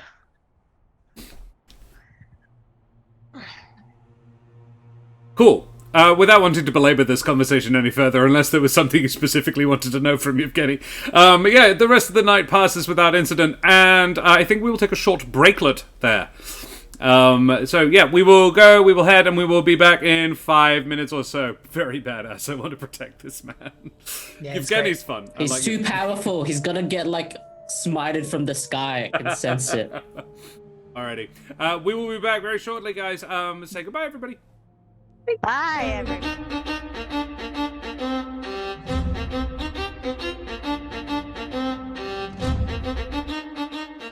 Vast ahoy and g'day, mateys. We be back. Foxcall, thank you so much for the tier 2 sub. Foxcall, congratulations. You are the first tier 2 sub we have had for the channel. So thank you very much for that. And Helvig, Foxcall has decided your inspiration, his inspiration will be for you, or their inspiration will be for you. Thank you so Lucky much. you. Cool. Alrighty. Well, Use it for good. the rest of the night passes with relative ease. No major issues. Anna sort of nudges Smoothie awake around dawn as she begins getting breakfast ready and asks you to help her. I think he'll wake up with a start, but then quickly get to it. Yeah. Sure. She would have been awoken by the guards, whose names are... the two guards would have woken her up. Costalton and York. That's the one. Georg. I'm glad that you wrote the names because I was like, Go, Ro. I'm not gonna. Go, Ro. George without the E. Georg. I'm like very bad with names. Yeah. Costalton and Georg. They wake her up. And then have another catnap themselves while she makes breakfast. And then, so Smoothie, if you want to quietly have a chat with Anna, you're welcome to. If not, you don't have to. I don't know. Would she say anything to him? If so, he'll respond. Otherwise, he'll just happily sit. I don't think anything of any particular note. She would just inquire whether or not you had a good night's sleep. She does not exactly, I wouldn't say, have a motherly air about her, although she does a little bit more than she did before. She was a little cold and closed off, but now that Ilya is alive again, she is warm to you. Because it's, as far as she's concerned, you are the reason that Ilya is alive. So she is, quite fond of Smoothie particularly. Okay, well, he will say yes, but it's clear he had a pretty fitful sleep and has done since it happened. She... Not a lot of sleep. Yeah. She... Ooh. Foxcall, could you roll me ! Roll space 20 in chat, please? Or insight. ! Insight. It's the same. Just chucks up a random number between 1 and 20. It's just, that's what she's doing. Yeah. I won't roll against it. I think the physical evidence is pretty obvious at this point. It's been, 3-4 days? So. A 4. What she looks you up and down and says, well, then you can help me with breakfast. Okay. No. She doesn't push it. She just lets it be. You prepare breakfast for everybody else. Everybody else is awoken. Do you share the knowledge of the events of last night with Smoothie? Yes, I do. Yeah. Cool. Smoothie, you have maybe heard of these before. You'd be the only one who might have, so you could make a history check if you want. But you've probably never seen. I would say you've never seen one before. 13. A 13. No, this is news to you as well. You're like, oh, okay, weird. Your grandfather might have heard of them, but the Vistani don't have any tales of them particularly. Okay. Anywho, you make your way along, I presume. Making your way to Vallaki. The rest of the night passes are like, all right, yes. So, Celinox vibing. I'll just happily watch Celinox. Like, that packs him right up. Celinox still stoked about the sword. Yeah. Yeah, I love your relationship with this weapon. It's when it starts talking back you need to worry. I love you too. The eyeball embedded in the pommel is observing things very closely. Feed me. Well, there is actually a green gem there, but it doesn't look like an eye. Sure. Uh-oh. And when it I pet Pier. Pier's on my head. oh, Pierre is there, cool. Yeah, I summoned him last night, and it seemed really rude to just be like, "Thanks, Thanks, bye." bye. So he's yeah. there for a day. Cool. Yeah. He would yes. His appearance would have been Chad. But you're still committed. no, We're not even there anymore. No. He appears and goes, Chad. You No. motherfucker. What? Chad? This is who I am now, Is he father. also saying Chad in the brain space? And you hear him say Chad?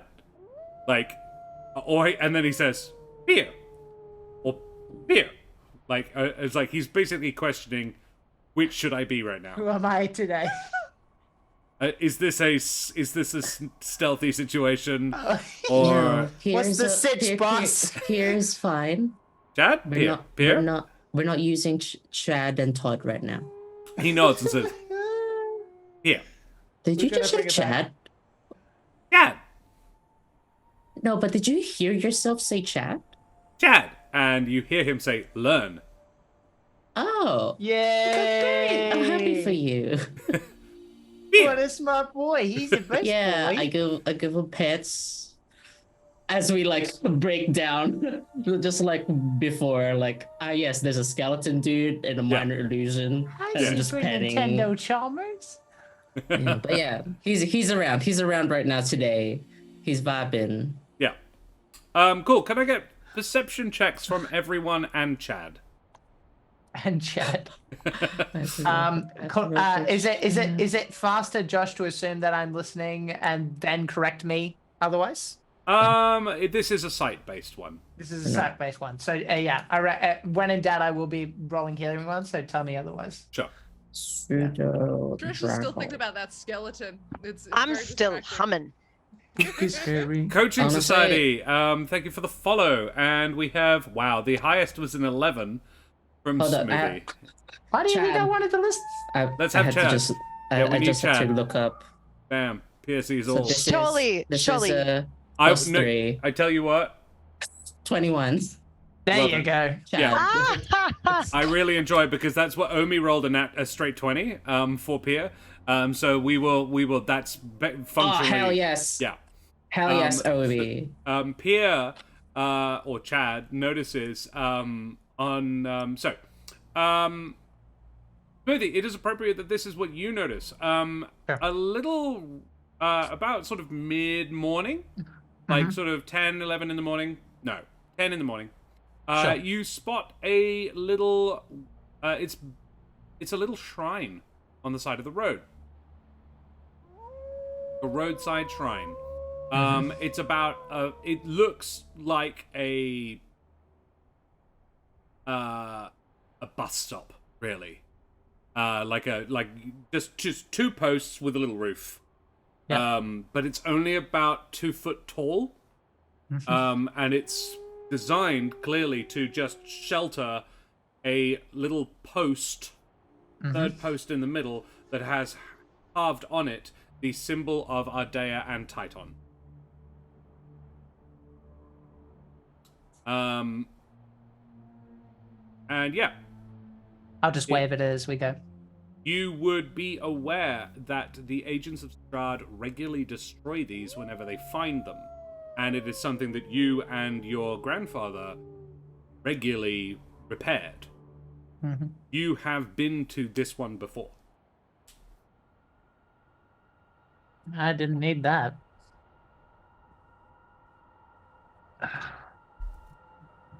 Chad notices a small... Oh, sorry, no. It's who's Celinox or Trish? Trish. You notice as you're walking past it, it was like, oh, weird. A little, It's a small chest under the shrine, under the roof of the shrine.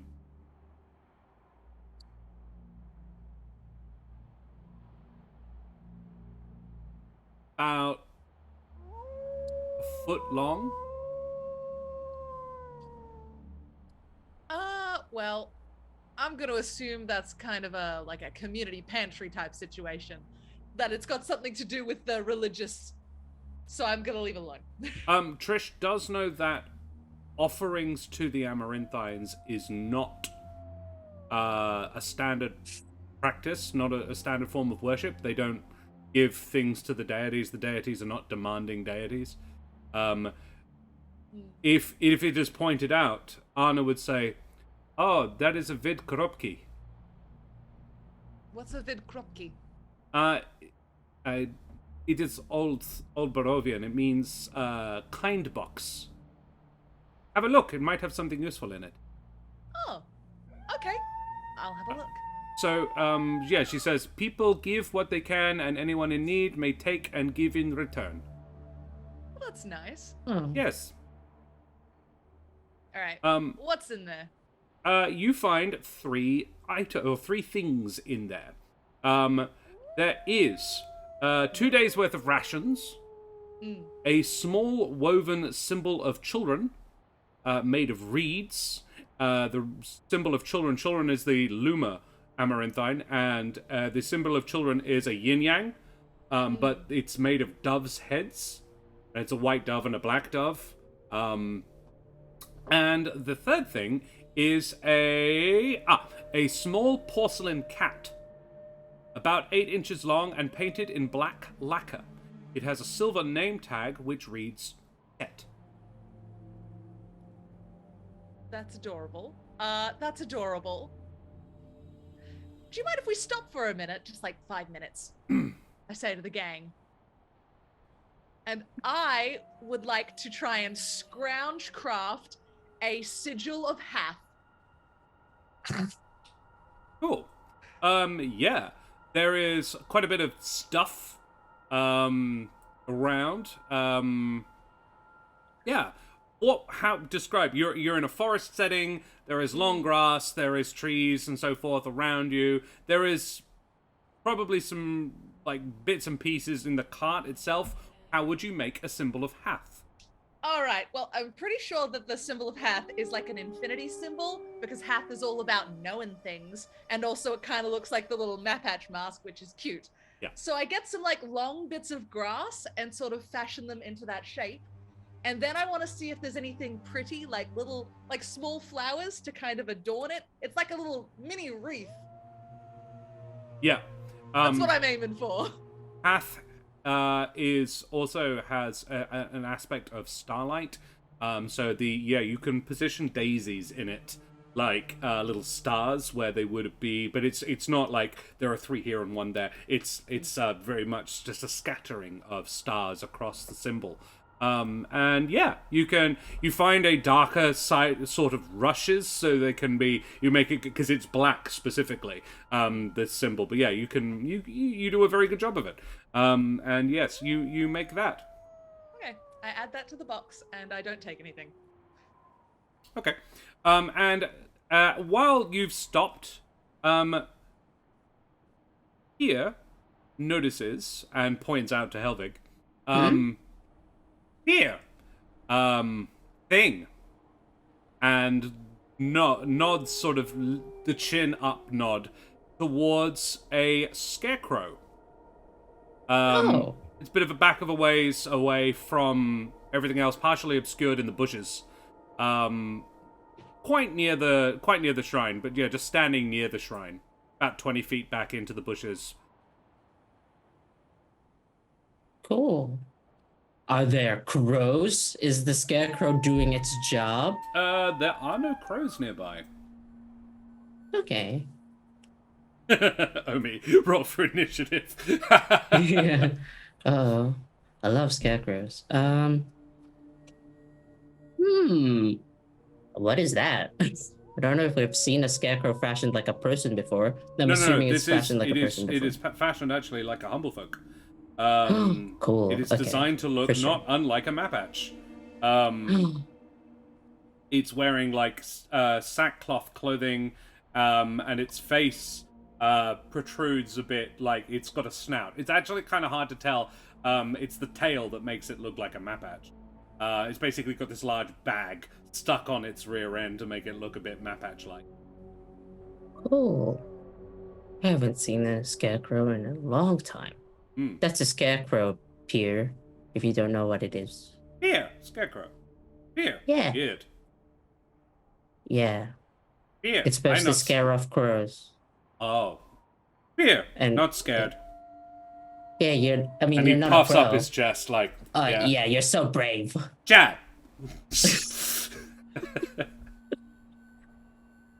And Cool, Pierre I sort just of pay attention hisses to it at just in and then case. ignores it. Yeah. Yeah, I pay attention to it just in case there's some weird shit and then the scarecrow comes to life or the grass comes to life. I'm very paranoid. Sure.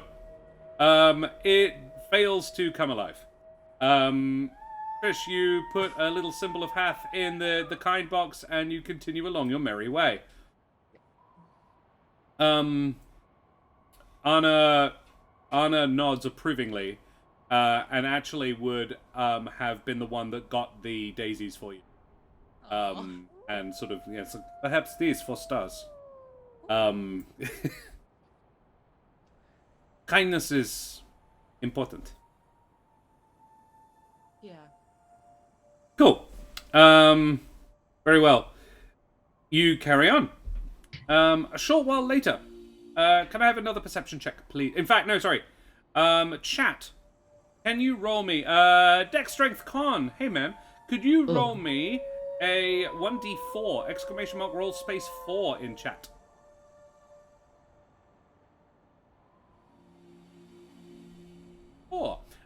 Celinox, as you are wandering along, presumably you're rear guarding, you're still happy, you travel for another hour or so. Sorry, no, this one is, you travel for about 15 minutes. Celinox, actually, important question. No. Celinox, you spot on the, so this was all on the left-hand side of the road as you are heading along. On the right-hand side of the road, you spot a scarecrow. Have I seen the scarecrow on the left-hand side of the road? I don't know, did Helvig point it out? No, because that's not a weird thing. It's not like a skeleton man. No. In which case, No, it was they're not. not It was pointing not. it out. It was not raised. So No. All right, I see a scarecrow. Anything do. interesting about the scarecrow? not particularly. It's crafted to look like a birdfolk. This one look vaguely like probably Corva, maybe a Gallus. Did they do a good job? It's a passable representation. This is supposed to scare birds. Cool. Cool. You continue along. It's again partially obscured in trees. Is it farmland? No, you're in sort of light woodland. Every Well, now and I've only again, seen you. one scarecrow. Two scarecrows would be sus if it's not farmland. I mean, one scarecrow is kind of sus, not farmland. The one Helvig is saw fine. looks like it might have been there to protect the shrine. Shrine. Right, yeah. okay. There is no shrine next to the other one that Celinox noticed, however. So, I mean, I don't know. I reckon, I don't know that I have any farming experience as No, such. I So don't think so. I probably am just like, oh yeah, that's cool. Weird. Cool. You carry on. Can I get another D4 in chat, please? Oh dear. I'm gonna love that we're gonna be like in a maze of scarecrows. I'm just vibing. 2. Smoothie. Hi. About an hour later. You spot a scarecrow on the side of the road. This is on the left-hand side of the road. Mm-hmm. It looks like a Mapatch. It's actually, it's a bit of a ways back into the trees, and you spot a scarecrow on the side of the road.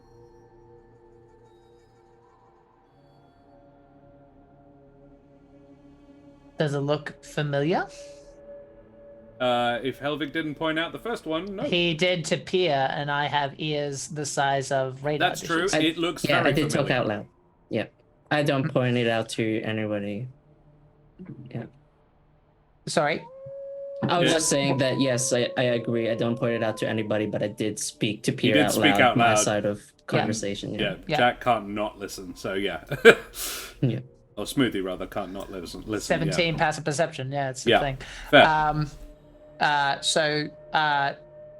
Does it look like the one that was pointed out before? Yes. Well, that would be a perception check. All right. Hey, Meats Homebrew. Good to see you, my dear. 15. Yeah, is the DC. Yeah, you would say probably the same one. But it's about 4 miles down the road. Yeah. Smoothie waves at the scarecrow. I think it's following us. What is? Scarecrow. Oh. Scarecrows can't move. After everything we've seen in the past 3 days alone, that's your takeaway? I'm hoping that at least inanimate objects that are supposed to be inanimate stay inanimate. At least they're not like They're people not. before. I mean, they haven't done anything aggressive. For all they know, they just think we're interesting. Just wave. Say hi. Where is it? Make me a perception check. Who? Me? All of you. It is Perception sight-based, check. unfortunately. Fuck! Chad, you can do it. +3. Oh, Trish. 14 for Chad. Eyes are open. Open. Yeah. Trish, I'd want a scarecrow friend. Trish, you spot a second one. Behind you. Like close behind me. On the no, not right behind you. Sorry. So you're walking or driving along the road. About 20 feet back along the road. You go to have a look around, and about 20 feet back along the road, on the right-hand side of the road, so the other side of the road, is a second scarecrow. And it's like right on the side of the road. Like it's only up to its knees, covered in bush. You're like, how the hell did we drive past that without noticing it? Do I see any crops? There was a field about sort of 5 minutes back, like a lonely farmstead sort of situation. But not directly around this scarecrow. Not in this. You're in a bit of light forest at the moment. Light that pine.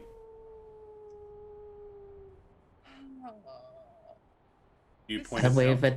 I wave at the scarecrow that I do know, because then I just thought that to them I probably look like an inanimate object that shouldn't move because I made of stone Yeah, I'm and metal. just, So I'm just being like, polite. "Ooh, hello." Yeah, As far as sure. I know, they're just hanging out. They're like That might kids, be but it. made of straw. Mhm. Yeah. I'm gonna say to the gang, just so we know, there's 2 of them. Also, and I say this next part very loudly, I'm feeling a little cold. I'm gonna light a torch to keep my hands warm. That's why I'm doing this. And I light a torch Very well, you do that. and like pretend to warm my hands. Once Trish has pointed it out, there's another one behind us. Mm-hmm. Can I look and see if it's the same one as the one I saw earlier? Given that you already suspect this, make me a perception check. It is a relatively low DC. Do you all look at the other one that's standing behind you? I'm looking all Yeah. around myself at this point. Cool. I look back and I'm like, That With my one, yeah, teeth. you didn't really pay enough attention to the first one. It could be, but you're like, that one it's a bit weird, but they're pretty nondescript. Doesn't look like a huge amount of effort was made to put into them. so there might Smoothie- be 3. Maybe if you are looking around, just your eyes kept on your eyes and ears on a swivel. Sure. Everybody sort of turns to look at the one behind you. When you turn back, the first one has probably moved. It looks Okay. probably about 5 feet closer than it was before. All right. Love it. Yes. Okay. All right. I don't know how I feel about this. I'm just gonna try and speak to it and just kind of, I don't know. What have I got? I'll make the flame of Trish's torch go up and down and like bright and dim, and I'll change the color, see if it reacts. Because right now he just assumes it's just a creature and like, you know, like They are immobile. They are not yeah, moving. okay. They don't react in any way. Yeah. Okay. Then I'll just kind of go, hey fellas, you're getting a little bit close for comfort here. We're gonna keep moving on our way. Okay. Thank you. So do you proceed? I don't think we've stopped, have we? We're just still moving. No, we're just moving still. Okay, so you are moving. We're just aware now. I mean, can I ask Evgeny if he's ever seen a moving scarecrow? I've never seen one move. I Yeah, don't think we have either. didn't think so. And I'll like turning my head to speak to Eugenia. I'm guessing the thing has moved closer since. No, not this time, but the group there are like 11 of you. No, there are 10, but yeah, there is 10 sets of eyes watching now. I reckon we should all hop onto the wagon. Maybe go for a bit of a jog, shall we say? Okay.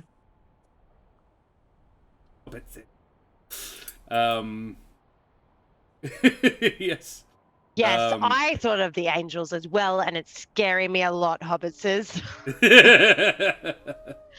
So yeah, you pick up the pace a little They're bit. nice. And Just, we don't necessarily have any your proof eyes that they're on. going to be aggressive. They Keep your probably will eyes be, on. but yep. Okay, you do that. Can I try this new thing? This new what? I've got a new thing at level 7. Oh, Ooh. the student So, of war thing? Yeah, well, know your enemy. Yeah, right. So Yeah. if I spent at least 1 minute observing or interacting with another creature outside combat, I can learn information about its capabilities compared to my own. So if I do that 1 minute of observing, then You get to pick 2 specific things. Though, Yeah. Yeah, though, you that have to can pick pick. two Yeah. specific Yeah. things. I'm if just I'm co- umming and ahhing about whether you are pretty confident that they are. What's things. the scarecrow's armor class? Yeah. There would be a few limits on this because you've never seen them move, but yes, what would you like to know? so it's compared to my own. Yeah. So I'm gonna go current HP and last levels? No, Constitution. No, Constitution. yeah, Constitution. Current HP and Constitution. What is your Constitution? 16. Okay. It has less Constitution than you do. Mm-hmm. It also has lower hit points than you do. Yeah, Okay. cool. I thought it Um, would have. Yeah. Yeah.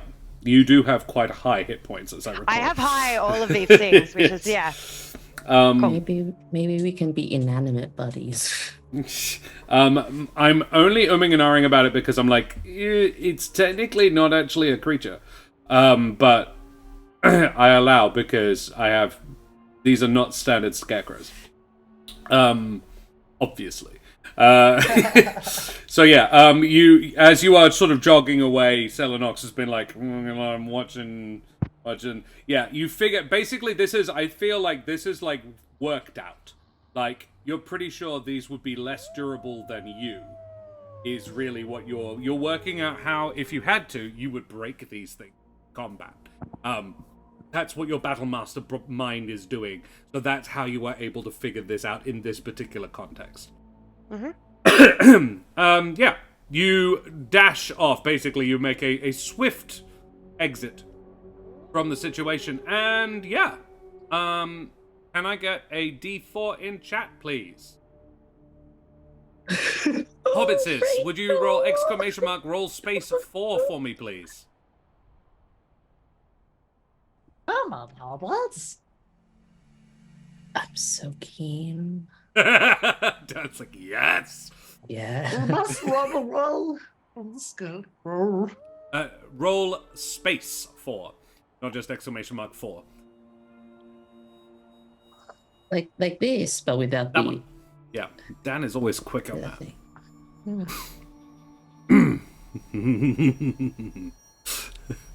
It's no big. Yeah, it's totally fine. Dear. Every channel does it differently as well, which is even more frustrating. A 4! Celinox! That's appropriate. Celinox, you're like, okay, alright, I'm on it.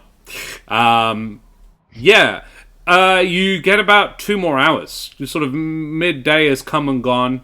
You're like, okay, we might be alright. And without wanting to tire yourself out from jogging too long, you probably slow down again. Celinox, you come around another bend, and there are... You spot the first, and I imagine you point them out fairly quickly. You spot 3. In front of us or behind us? In front of you. Heads up. 3 more. You can make perception checks if you like. Yes. Dad's so happy. Ooh, Trish, very good. I Trish. see. Oh, Chad. 16. Trish, at least one of these, probably 2 of them, are the 2 that you already saw. But there is a new one. They're bringing friends. Okay. They're friends.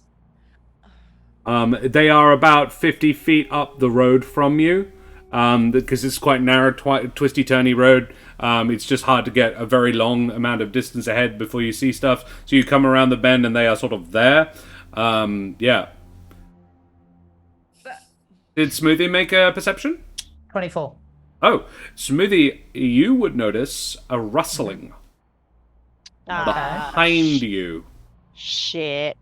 Get ready. You turn to look. There is one there. A 4th. Okay, I'm getting a little uncomfortable here, fellas, ladies, everyone, folks, y'all. Can we stop this, please? The first one that you saw goes from inanimate to movement very suddenly. And with darting, jagged motions, they dash towards you. Their hands, which seemed at first to be bundles of straw, now have rusted daggers sticking out of them, and they make a dry clacking noise as they dash towards you. Okay. And yes, can you please roll me initiative?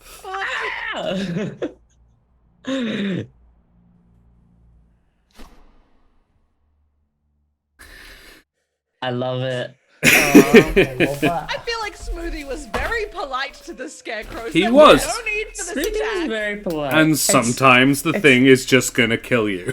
Yeah, no, whatever happens, happens at this point. Fuck him. Alrighty. 16 for say. Smoothie. Helvig got a 15. 15. Can I get an exclamation mark roll space 20 in chat as well, please? Meets Homebrew, if you wouldn't mind. Celinox got an 11. And Got to give you vigilant blessings, damn it. Trish got an 18. That's a good pun. And a 9 for the Scarecrows. That kind of works. Because you guys, they're coming towards you. They are all within 40 feet of the cart when they begin this attack. But yeah, you would get to, basically, this is your I feel like you would have been beginning to prepare actions. Yeah. Trish, you would probably not still have that torch lit. It's 2 hours since you lit it. You could, however, have lit a new one when you saw it. I would like, fucking. Put the fire with me. They're made of straw. Yeah, fair. Fire. Fall. I see you in hell. Now, the other thing I do need in chat, I see you in hell. Can I have an exclamation mark roll space 20 as well for your allies? They will all go on the same turn as well. Oh. Yeah, quick question. Josh, are they on post or are they freestanding? They did appear to be on post, but they are freestanding. An 18 for the allies. That's nice. So they will go after Trish. Allies. If someone coils Yevgeny, I'm going to be pissed. Yeah, no. You gotta protect him. He's too OP. He is. He's cool. Alrighty, Trish. You have a lit torch in your hands. I do. Do they? So they have knife hands, obviously, but does the rest of them Knife still look like hands. straw? Yeah. Okay, Yeah. cool. The one that's closest to me, I'm gonna try and set him on fire. They're all about 40 feet away from you at the moment. You are at the rear of the caravan, so there is one coming towards you. But yeah, it's about 40 feet away from you at the moment. You can prepare your action for when it gets there. Now I'm gonna click my speedy boots and move towards it. Nice. And I'll go So for the bonus group action to because- move towards it. Well, as in your movement and a bonus action to activate your speedy boots. Yes. Yeah. Oh, cool. So yeah, you get to it, and you would make a melee attack with a... I would call this a 1d6 bludgeon, because you're basically hitting it with a wooden club that is on fire. Okay. I've never done an unarmed strike. It is... I don't think you'd be proficient with it. So 17 not an hits, unarmed though. strike, 17 hits, though. Okay. Yeah. I was just working out what damage it would be. Let us say it is a straight 1d6 plus 1d4 fire damage. 1d6 and 1d4. Roll 'em! 7. Cool. It will take some damage. Is he on fire? With a 1 on the dice, no. It singes it badly, though. Okay. Yeah. It's definitely... It definitely, like, it is... It roars with a sort of... doesn't like what you did to it at all. You do get sneak attack. Oh, wonderful. And I'm gonna yell to the group, they don't like fire, guys! They're made of straw! Yevgeny says, very few I'd things figure it like out. fire. Well, Well, very astute, Yevgeny. well, that's not true. Another 10 points. 18 all up. Yeah, for free, Trish, I will tell you these things are vulnerable to fire, so any fire damage is doubled. So 2 points of fire damage is what you did. Ooh. Good. But they do have an ignition threshold, I'm saying. Cool. Then your allies, Yevgeny, Yevgeny is going to shoot one of the ones in front, just because he's like, that one's got that one. Okay. Yevgeny will make a shot. Lawright, can we have a 1d20 in chat, please, for Yevgeny's archery? Anna and the rest don't have ranged weapons, so they really... Anna has a halberd that she sort of picks up out of the cart, and the two guards are similarly armed. So they basically ready actions for when the things arrive. A 20, nat 20 from Yevgeny. Oh well, I think then Ardana, we are going to need 2 d8s of damage. So we'll get one from you and one from Mead's Homebrew. Exclamation mark roll space 8 in chat, please. For this crit on the first attack from Yevgeny. And it will be Smoothie next. Yes, sir. A 2 from Mead's Homebrew and a 4 from Ardana. 6 Yes, damage true. plus 2 for their attack modifier. means 8 damage on the first. Not bad.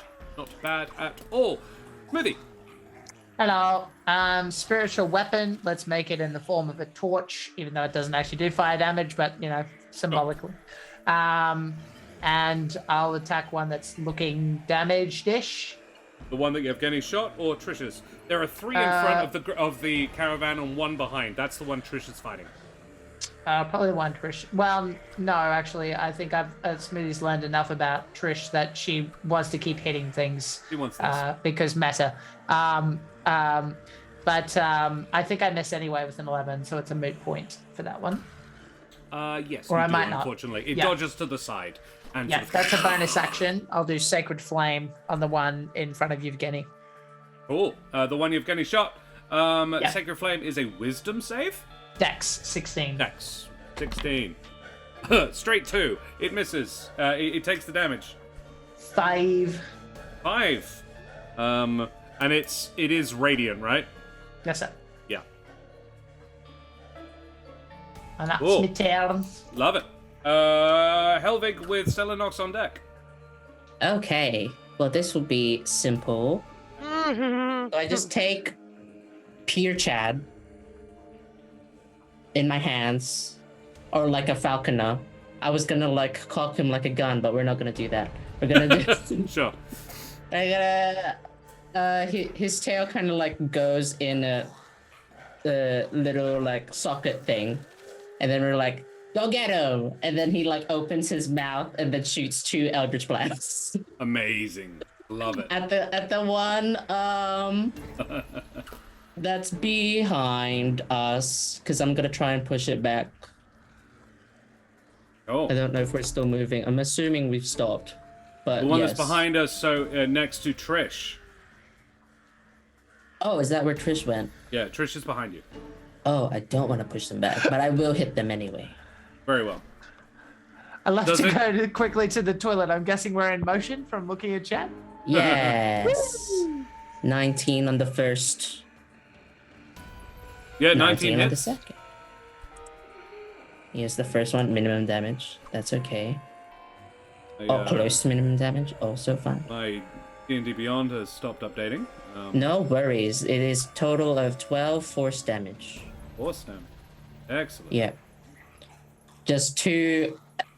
Pierre opens his mouth and 2 round fireball-looking pellets go. Wah, wah. Cool. Wow, wow. 12 damage to the one Trish was fighting. Yes, that's right. Oh. And I pet him. Good job, buddy. Good job. And it's fire? Force. This is force. Unfortunately. Cool. Oh, You yeah, do only that. my radiant becomes fire. Yeah, that's right. And Celinox, it is your turn. How far away are the ones in front from me? About 40 feet. All right. So I'm gonna head towards them. Mm-hmm. And when I'm just out of range. As I run, is it bonus action or action to dash? I can't It remember. is an action to dash, unless you're a rogue or a monk. Yeah, sweet. All right. Well, I reckon I'm gonna get to within 10 feet of them. Mm-hmm. And I'm gonna throw my dagger at one of them. Sure. Ooh, your lightning dagger? Yeah, that one. Sick. Alrighty. Cool. The one that's been targeted a bit already, or a different one? What? The The ones in front. So yeah, the one that Yevgeny and Smoothie have been shooting. Yeah. Yeah. Sure. Lightning dagger, and then roll me a Celinox. roll me to hit. 18 to hit. Ooh. Celinox. Yeah. Cool. 18 does hit. Yes. Whoa. Min damage. Yeah. This is to. It wouldn't be a plus. How is it plus 7? It's the dueling thing. It's No, the no, no, dueling but thing. it's at range. Actually, yeah, but It's at that one range. should. Yeah, that one should Yeah. not be. So it should actually be. It'd be a plus 5. 6. Yeah, so 6, not 8, because it's not. Yeah, it should be 6 damage. Yeah. Yeah. Cool. 6 lightning damage to that one. Cool. It does that. So, we are going to, then it is the Scarecrow's turn. The injured one that is fighting Trish is going to attack her a couple of times. Ooh, okay, Trish, I got a 13 and a 16 to hit. It has a +6, so a 19 and a 24 all up. I believe both of those do beat your AC. Roll some damage. Uncanny dodge, whatever comes first. The first one, very well. I will roll that one first. That is a grand total of 8 slashing damage from the first attack, which you uncanny dodge to half, and a 10 slashing damage from the second. Trish, can you make me a wisdom saving throw? No! Okay. Like that. I'm wise. You are fine. You're not scared. Then Celinox, what? it is your turn. It is coming at you, and it sort of, and it's just sort of raking you with its claws. It was faster than you thought it would be, I think. It sort of, you copped it a nasty one, and it really didn't like it. Celinox, the one that you threw your lightning dagger at, returns the lightning dagger, because it's stuck in it, and it runs towards you and attacks you. When it moves into my reach, I'm gonna brace. Very well, it does so. It makes 2 attacks. What does brace do? So when it moves into my reach, with my melee weapon, my sword, you can use your reaction to expend 1 superiority dice and make 1 attack against the creature using the weapon. If the attack hits, add the superiority die to the damage roll. Cool. Do so. This is the injured one that you attacked first. So yeah, make me that damage. Make that attack. That is a miss, I'm afraid. Yeah. You've got your +1 rapier back though. Interesting point. Are you using the rapier or the longsword? The rapier. Okay. I did that before. As soon as I got my rapier back, I was like, yes, my longsword will go safely and my rapier will go where it should be. Right. Fair enough. Cool. It's going to attack you. It attacks you twice. I'm pretty sure the 15 misses, but the 23 doesn't. So you are going to take 2d6 plus... Can I roll something that isn't a 1 for one of these attack dice, please? Very low. 7 points of slashing damage. Even if I took the average, you'd be getting a lot worse. Nice. Yeah, and I need another one. I need another wisdom save, please. From me? Yes. Wisdom. Yeah, you're also fine. It is going to, the other 2 are going to rush past you towards the cart.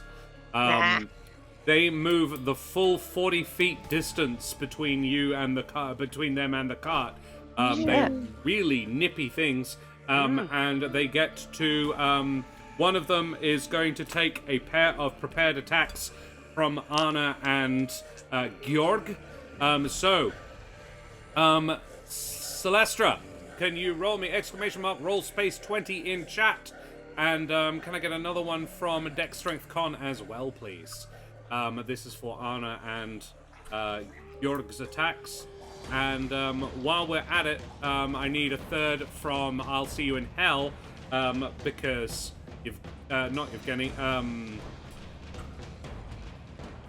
the other one, the other guard. So the 2 civilians are not combatants, and will not be useful. These, with a space in between. Space, yeah, we need a space. The art is amazing, thank you very much. That is Daria's art, and she is fantastic. An 11, an 11 doesn't hit, I'm afraid. Yes, the other 20, please. Yes, Kostaltin. So I see you would also missed. That's Anna's. Oh no, that was Kostaltin's. So yeah, Georg and Kostaltin both missed. Let's see if Anna can hit. Dex strength gone. The power of a mother. Do we have Yeah, I was three? going to say that's hilarious if she hits. A 7. Omi missed. Oof. And Dex strength con also missed. So yeah. No hits from these guys. It's the fine. helmets are that's okay. However, it also means that these things do not consider these people significant threats. And therefore, one of them is going to attack Helvig, and one is going to attack Well- Smoothie. Oh, right. I have to set my armor class back down. Goddamn. Oh, actually, Helvig, are you at the back of the card or the front of the card? My instinct suggests I'm at the back. Alrighty. In which case, one will attack Smoothie and one will attack Anna. So this one will be against Oof. Smoothie. A 16 and a 24 and a 22 rather, and a 13. So pretty One sure hit, one one miss. misses. Yeah. Cool. There we go. That's a bit better. 11 points of slashing damage, and a wisdom save, please. All right.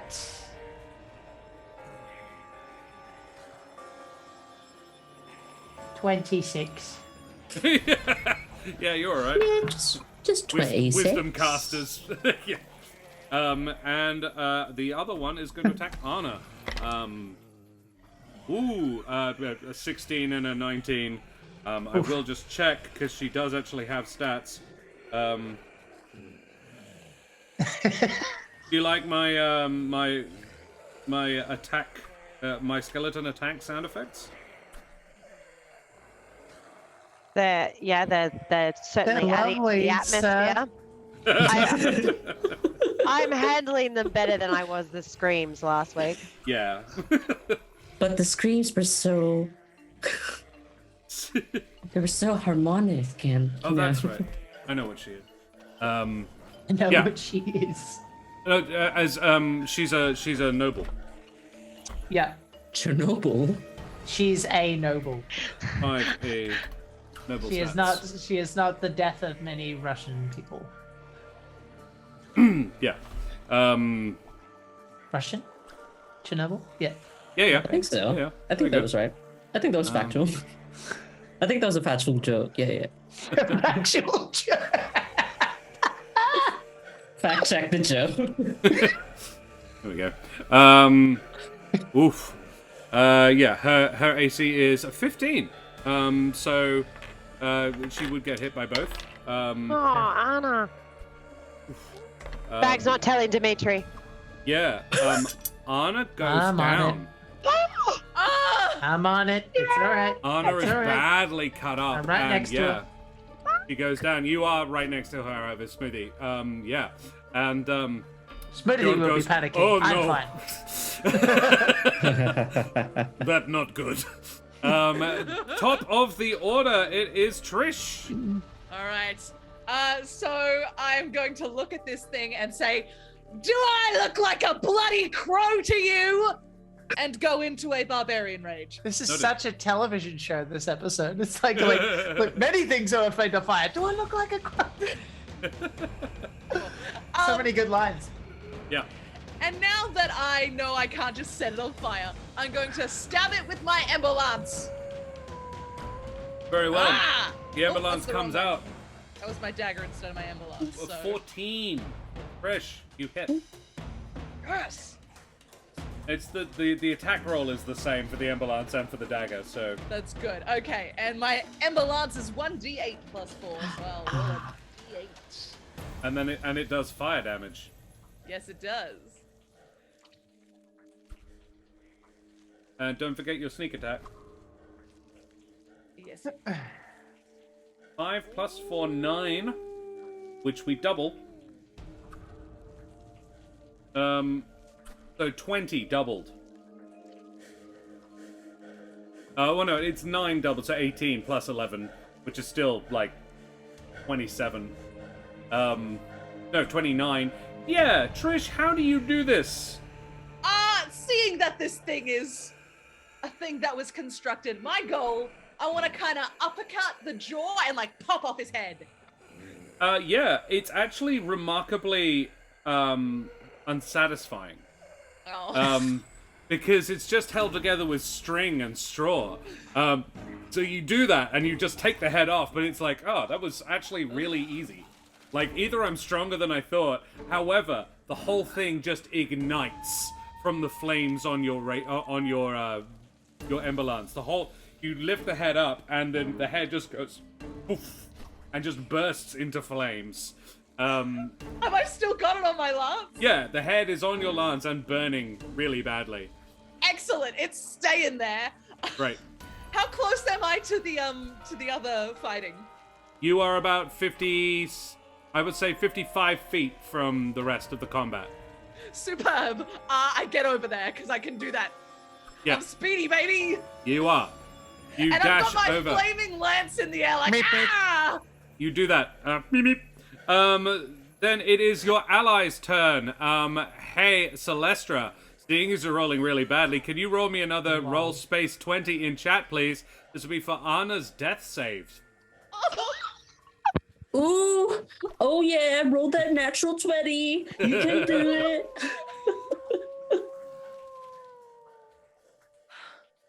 14. Anna That's does good. not. Anna is one step closer to stabilizing. Hell yeah. To be responsible. I'll see you in hell. No, banned. Naughty. Spiritually banned. So, yeah, Yevgeny says, quickly, help her! And he is going to fire another arrow into the one he shot first. It's my job. Hobbitses, can you roll me another exclamation mark roll space 20, He's got please? a destination For he Yevgeny. wants to get to, and he doesn't get there by being nice. Nope.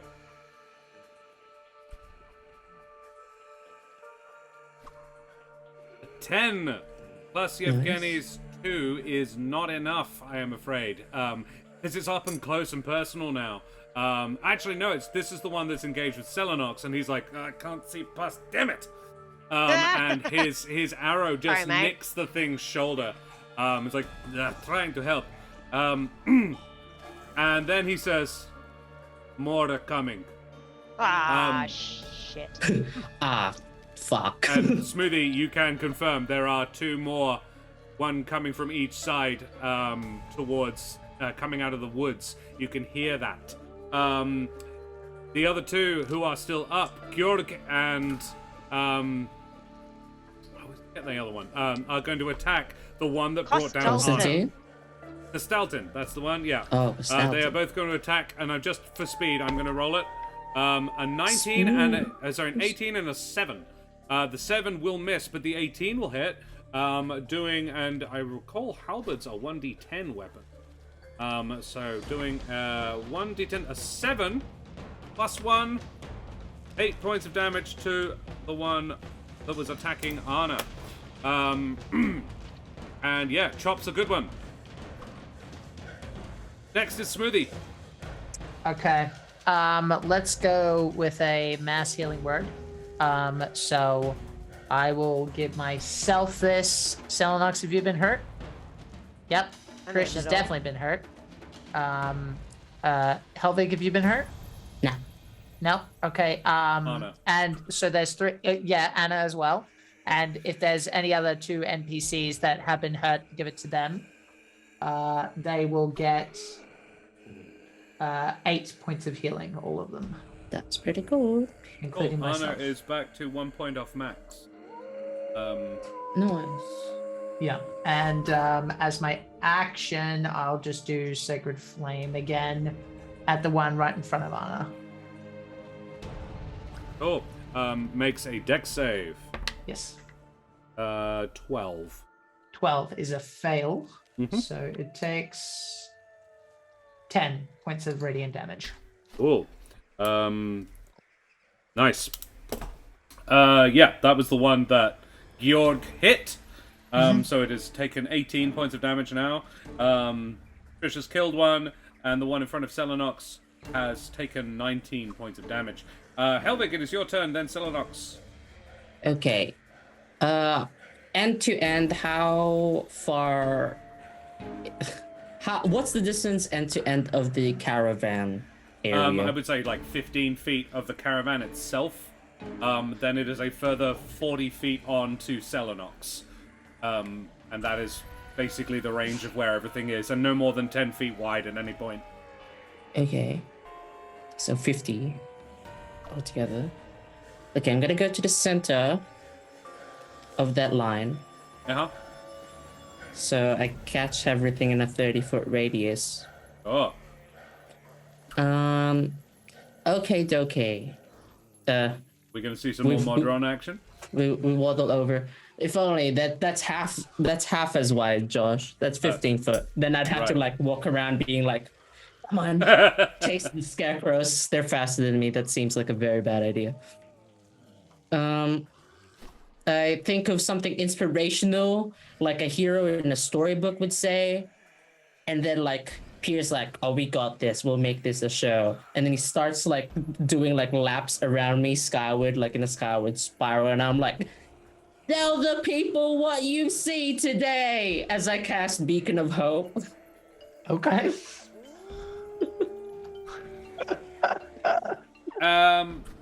And what does that do?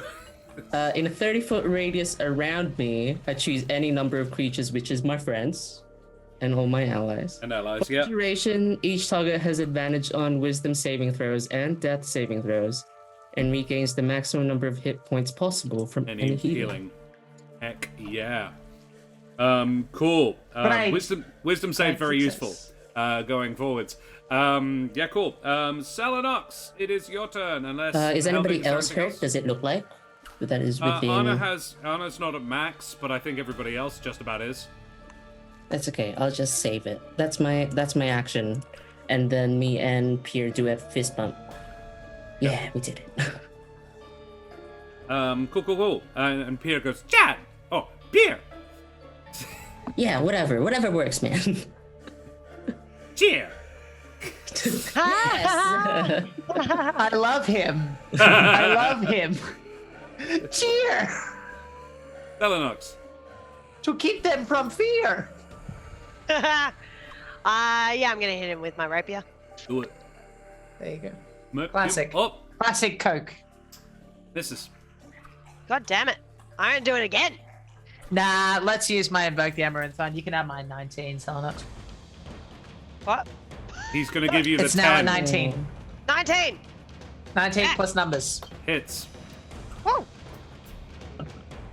So I'm gonna say like you actually physically watch yourself miss Rewind. and then rewind and then hit. It's very Do it smart. again. With That was knowledge. awesome. 10 points of rapier damage. Yep. Very good. It's still up, but it's not. It did not enjoy that. And I'm gonna come around and hit him again. Yeah, cool. Again. So, in what manner are you slashing away at this boy? I always kind of go for a low then high approach. Oh, so okay, the cool. first one is like Going for a through around leg. the stomach, and then and then the one back goes more for the throat. So I'm Right. trying to. As you cleave through the stomach, the stuffing turns out it's bird feathers. Oh, that's like, creepy as. Loads and loads and loads of raven feathers just fall out of its stomach. Like they're like all that. black and magpie, like black ravens and magpies and crows, all black and very few white feathers in there, but mostly black feather just comes spilling out. Gross. Don't like that. Don't like that. Yeah. Roll me a fan. second attack. Cat! Miss again. Not a fan. Ow. I've only got a 1 this time. You're on your own. Yeah. Have the You wand. miss. I You miss. as I come back, I miss, and I like wait for a second. I'm like, Huh? because I don't know what No? the hell Okay. happened last time. I'm like, what is? Am I Did- gonna? No. Oh. Really hope that happens again the next time I fight Strahd. That would have been real useful. Oh, I plan to. Meets Plan to have homebrew. that. I'll let you know later. Cool. Anything else, Celinox?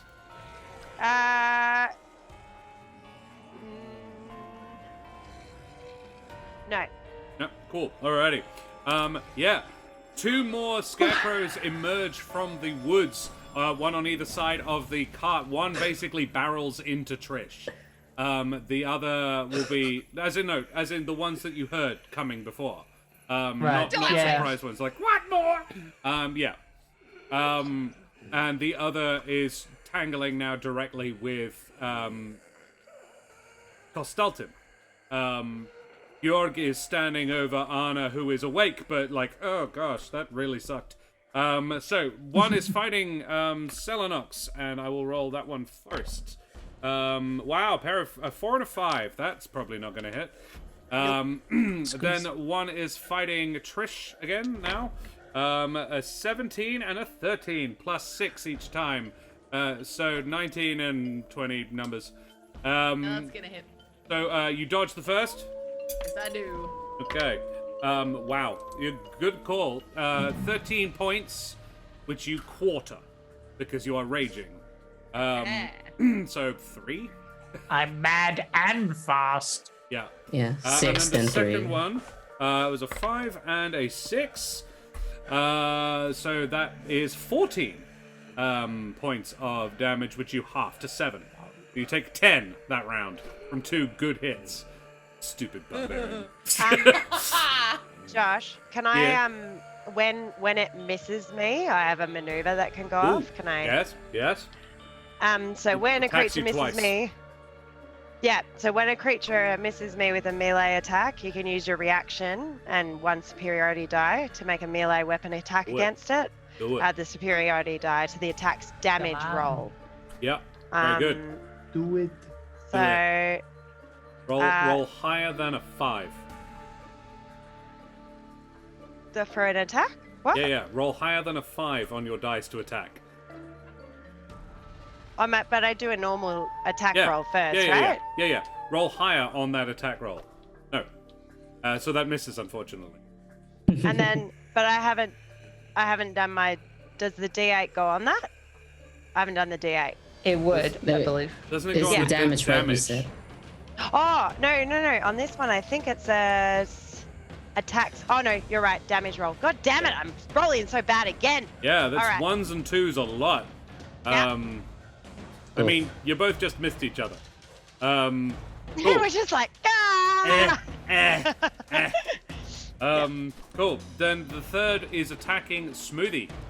So Smoothie, you're gonna cop a pair, a nat 1 and a 17 on the dice. So that's 1 attack hits, I imagine. Yes. For 7, 10 points of damage. Trish, can I get a wisdom save? You have advantage. Smoothie, you also have advantage on Because your I'm save. so hopeful. Good thing I got that advantage. Yeah. Oh, 20. Smoothie gets it.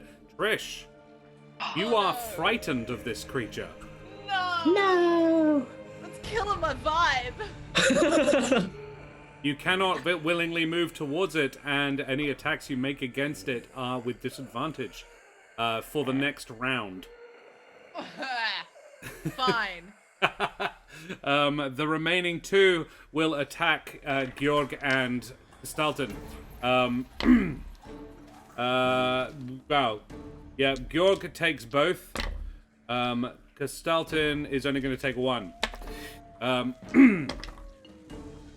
Wow. Georg is getting really badly messed up.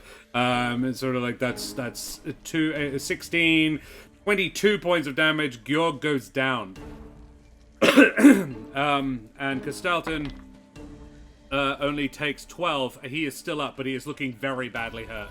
Kostalton is going to make a wisdom save. He has advantage. He makes it very comfortably. A 17 on the dice. Yeah, Georg is down. Kostalton is badly cut up. Kostalton has 3 hit points left. Georg is out. Yevgeny is fine. And I think he's the badass. That's what matters. we'll leave Yeah, it Yevgeny. there. Just because it's 5 minutes past 10, and you know Ro has to work tomorrow. Don't know about the rest of you. Priority is Yevgeny, Yeah. then Anna. Yes, we care more about Yevgeny than Anna. Georg Like, for yourself. is on I haven't 0 talked with the fella. HP. of 15, and Costalton has 3. Some notes for myself for next week. Yeah, cool. To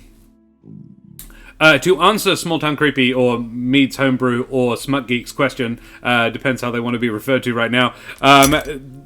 This is I decided I would roll on the Curse of Strahd Wilderness encounter table. And I got 2 things. I got Skeletal Rider and Scarecrows. Nice. So the idea of having an encounter with Scarecrows is from the book. However, these are homebrew Scarecrows. They are beefier because it was like 1d6 Scarecrows. I'm like, even if I did 6, they're actually not a match for this party at all.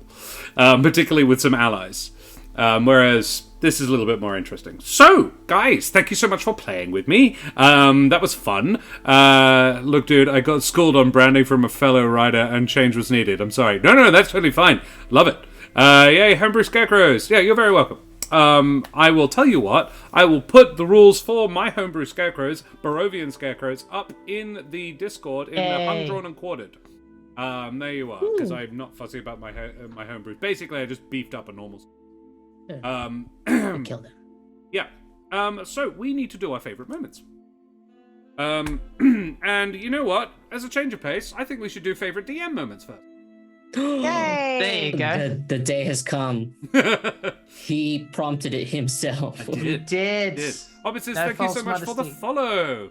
Cool. Well, anyway, so yes, favorite Rach moments. My favorite Rach. Wow. No. I'm so confused. No, we're doing Josh. is He's fucking committed with us. now. Yeah. We're committed. That's what you said. All right, so at the end of our sessions, we like to do something called favorite moments, where we tell each other how we did good. Chat, if you have favorite moments as well, you're very welcome to shout them up. We love to see what you think as well. Stalking Scarecrows is always a good vibe. Yeah, boy. Alrighty. The tenseness of the Scarecrow scene. Yeah, just every part of it was really cool. Like, I didn't know what the encounter was going to be. That was half the fun. Like, it was like, are these guys just friendly? Are we in a film directed by Sam Raimi or the guy or Hayao Miyazaki? That's the question. We don't know. And that was really fun. So that was probably my favorite thing. Cool. Welcome. Mine is a bit selfish, but I really enjoy doing the one-on-one role plays. Well, and like the role play in general with Josh, but I was excited tonight because I got some one-on-one with Dimitri, and then I got some one-on-one with my awesome friend Evgeny, who drank vodka with me. So I really enjoyed that. I really enjoy all the extra stuff that comes into Josh's characters and doing a bit of a fun back and forth. Thanks. Jumping off that, my favorite moment is Yevgeny, but also being like, specifically his like, by the way, did you know that I only have one eye and doing all this shit? All the things he's referring to, like, by the way, I have one eye and this happens, and it's like, I'm half blind and X this, and I'm like, Yevgeny's that dude. Well, so Yevgeny, I made exactly one note about Yevgeny. He has a single eye. That is all I had decided about him prior. Now he has a dead sister, Yes. and a grandparent, and his mom trained him, and yeah, all of that was improv. I love it. Well, bouncing off the Yevgeny love improv, the story about the sun was really nice. I thought that was sweet, and now it's even more impressive now that I know it was improv. That was really cool. Also, I really like the Skeletal Rider. That's right, I can do 2. The Skeletal Rider was really cool. Compliment me as many times as you like. I'll just remember this when people call me out next time. That's all. She waited until the end so that there was other. Chop. It's all right. It's all right. It's also when people are complimenting me, as many things could be said. I do this a lot. Like I make a point of making it like I don't actually enjoy it. I fucking do. I don't want to seem like an arrogant prick. I understand.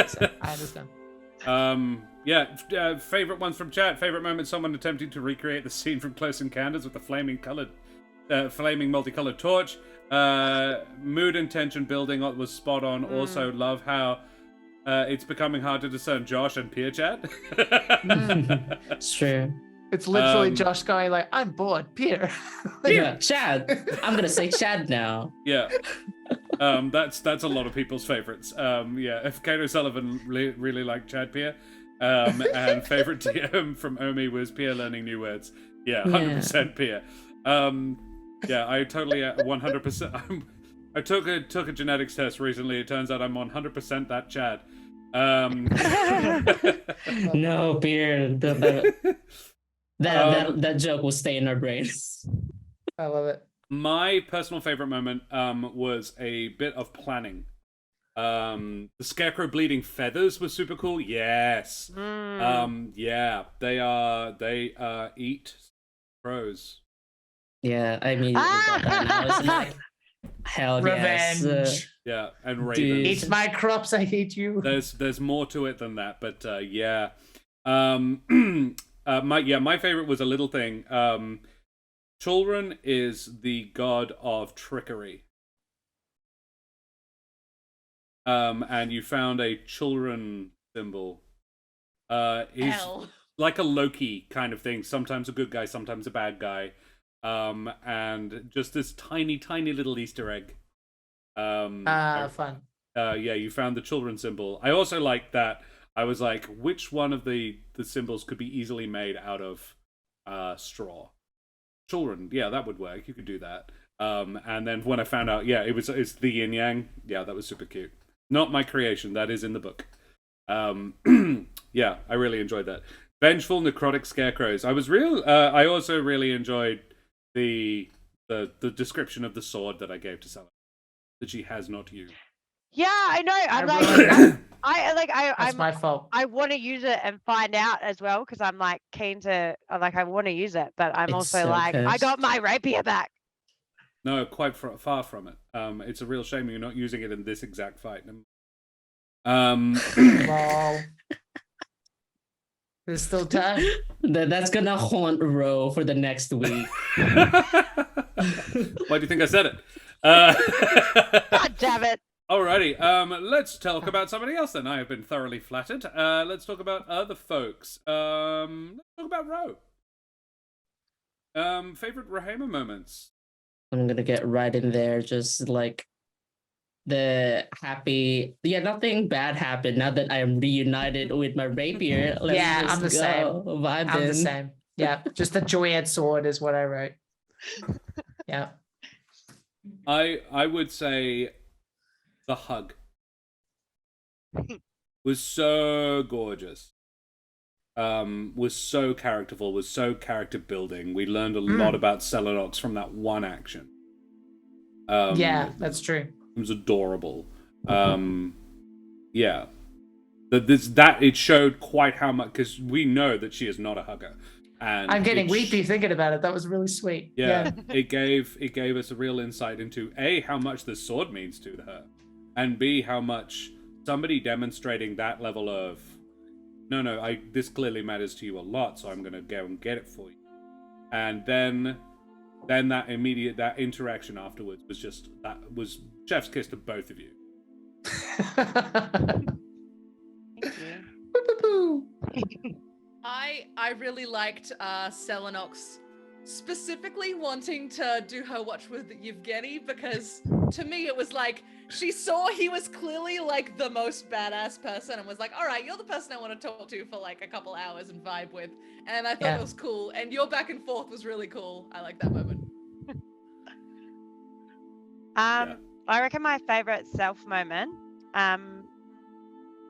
I haven't played a fighter before, and I haven't played with maneuvers before, so I was pleased that in the combat I've got new maneuvers that have come in that I haven't seen until I put them on as I leveled up, and I was using them. So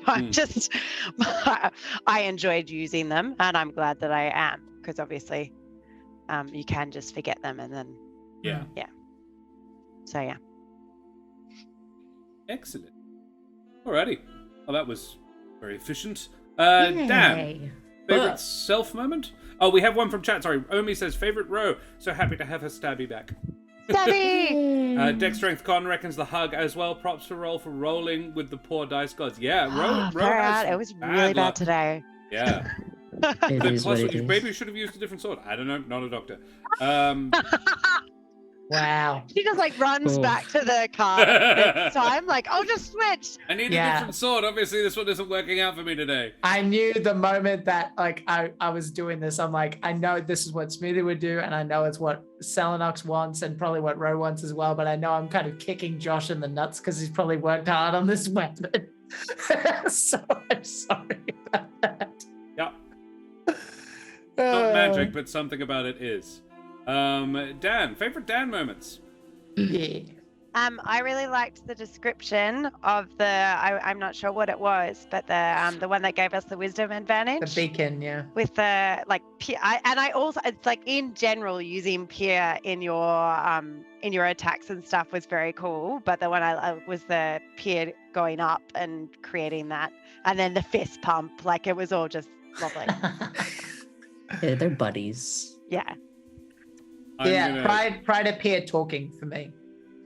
Like him going like it was like it literally felt like to me like a parent like actually hearing a kid speak for the first time and going no, and Pierre going Pierre learn. Like, and I saw Dan's face. It was like he had a golf ball in his mouth. It was great. Yeah. Very proud of the boy. I really liked the line, I don't even remember a year ago. That was Ooh. heartbreaking. Oh my god. Brutal. Yeah. Loved it. Yeah. I'm gonna piggyback on what Rose said.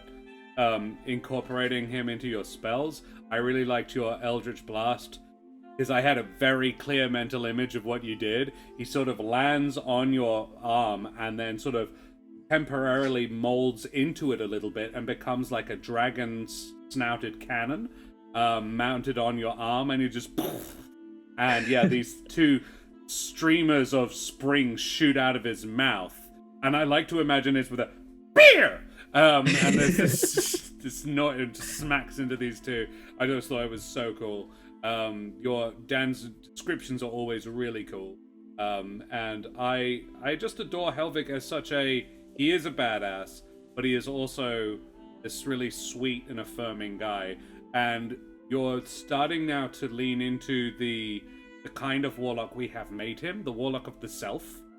And it's all about his own internal affirmingness, which is really, really cool. And we're now, and in your casting, you are making that clearer. I have given Dan little to no direction about shedding the old warlock style and picking up this new one. He's done all of it on his own, and it's just incredible roleplay and really, really well done, well thought out, well paced storytelling. And it's, as Small Town Creepy, as Meets Homebrew said, something I love about this whole cast is that you'll never seem to break character when decisions they make or anything. Like, everything your characters do is just very on point for their personalities, and I just love it. You're all so talented. And yeah, I agree completely. And it's neat because there is a trap in D&D called "It's what my character would do." And yes, but you can don't just take cover behind that. You also need to make good choices that work A for the story and B for the rest of the party, but also work for your character, also are what your character would do. So finding a way for your character to do the thing that is necessary for the story and still make sense for them is very important. And for live games where we are playing to be watched, incredibly important. And it's something that Dan does amazingly. I mean, this party generally is very good at it, but Dan is top shelf. So yeah. My favorite moment, it's quite like, because the fighting is like very big and out there. I highlight Kate's favorite moment is always my interactions with Trish, knowing that like he's still a friend, like so that Trish can like lean on, especially we're in this like weird unknown world where shit like hits the fan and there's always like random crap that we have to like deal with. And being like, well, I'm still here. I'm still like a static thing. I'm not gonna change. I'm not gonna move.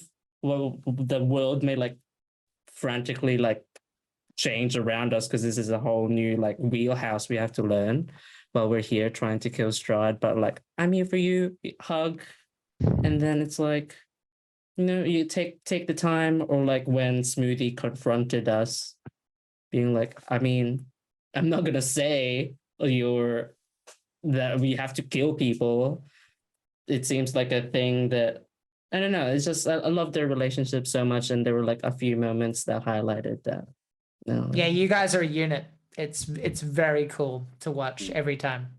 Yeah. But like, and it's not that neither of you are sycophants to the other. You're just supportive, and you get the feeling that if it needed to have a hard conversation, you would do it. But like ultimately, you've been through the shit together.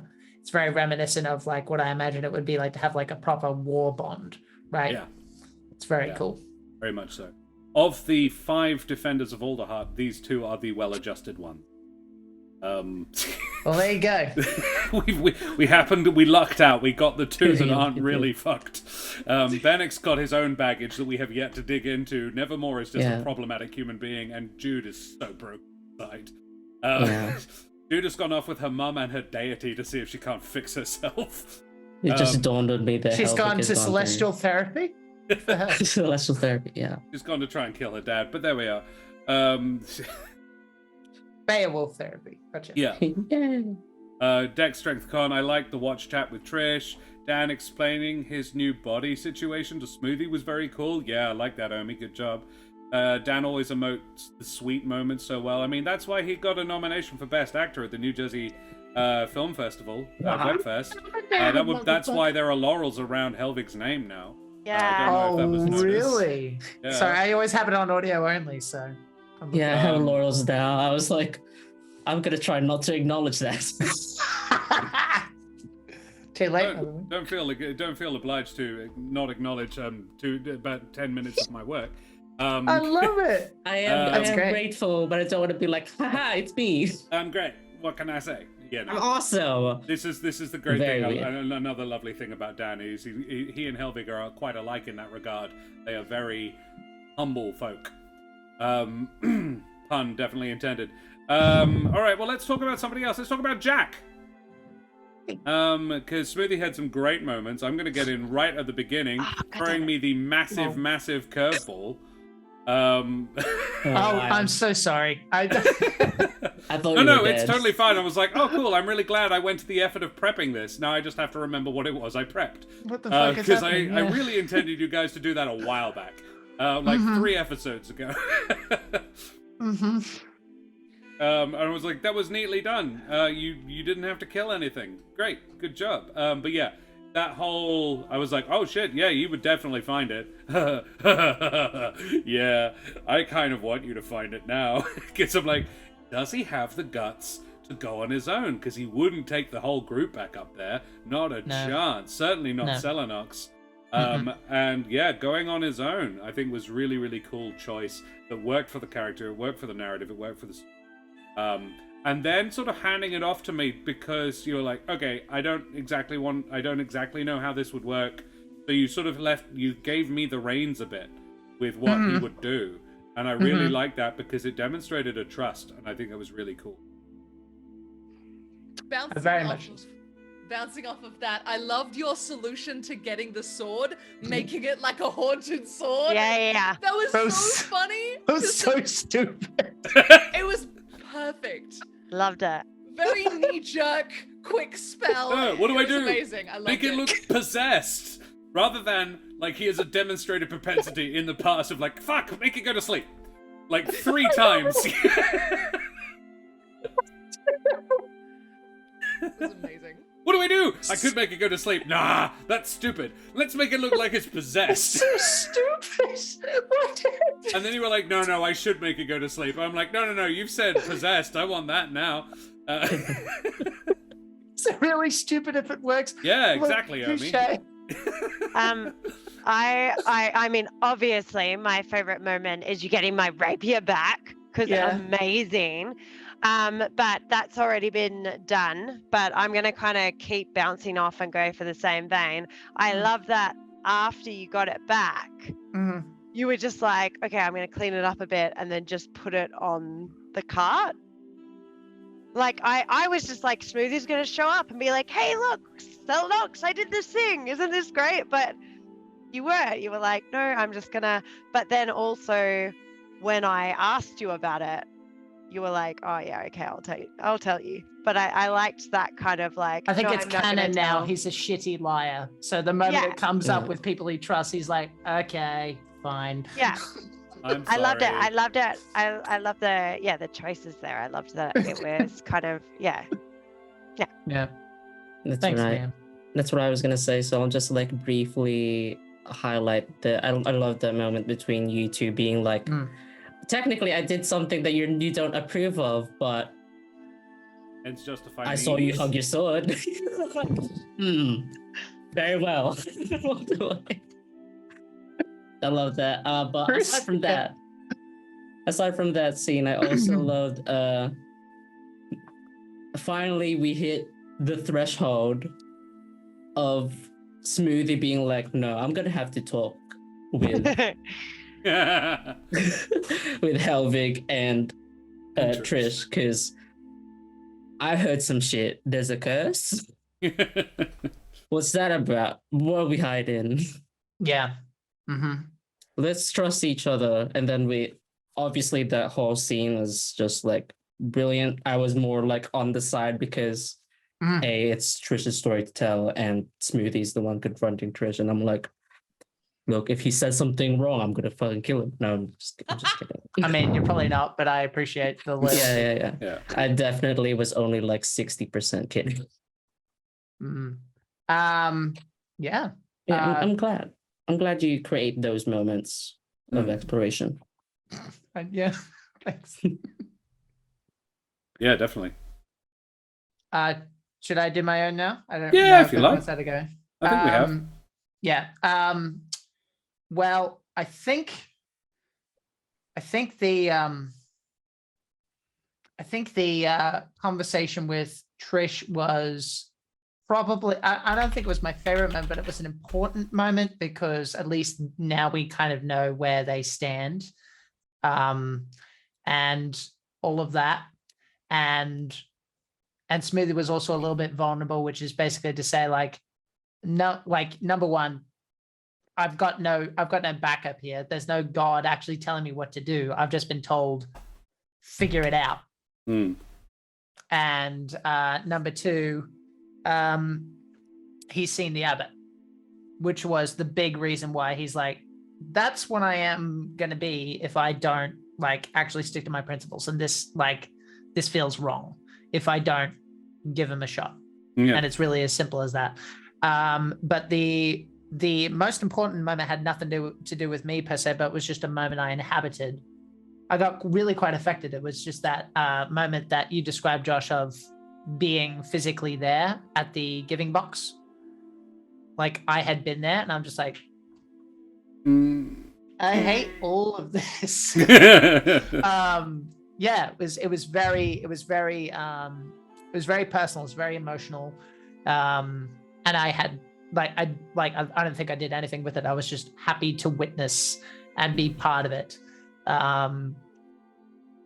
Because it didn't make sense for him to share it or anything like that, but to see someone else interacting with something that he's probably had to pick back up 1,000 times and see Trish interact with it and add to it would probably mean everything to him. So, yeah. Hey, Dead Fox. Yeah, I have had a comment in chat. So that is my personal logo, Celestra. And it was commissioned for me by the first Humblewood crew. Rach, Dan, AJ, and Mitch. They wrote and commissioned it from an artist called Sadie Caraway. And it is my personal logo, and I hecking love it. I will get a bigger one, of it while we start talking Rach, because it is full of little Easter eggs. It's such a cool image. So I will get a big version of it so you can see. But it's so cool. Let's talk. Well, we've got some in chat. Sorry, let's just go Jack ones in chat. Smoothie being sweet to the scarecrows and then letting them know that they are overstepping some boundaries with a quick cover of inclusive pronouns. Just the sweetest. Favorite Smoothie, the heart-to-heart about Trish's curse and being like, look, Trish, we will have to fight Strahd, but I'm not going to let you just go in there and stab without a chat. You dig it? That was cool. I love and I love everyone thing. Y'all are the best channel for chat interaction without losing story. It's so hard to balance. You'll do the stream like a rock star. Thanks very much. Helvig realizing that Smoothie is named Smoothie. A bit of Rachel and Jack moment. The whole conversation about the curse was very, very well done. Yes. Yeah. R. Ohana, hey, welcome. Thank you for the follow. Nonya, bloody champion. Alrighty, let's talk favorite Rach while I bring up a really cool picture of I you. have two. God damn it. Yeah, that's right.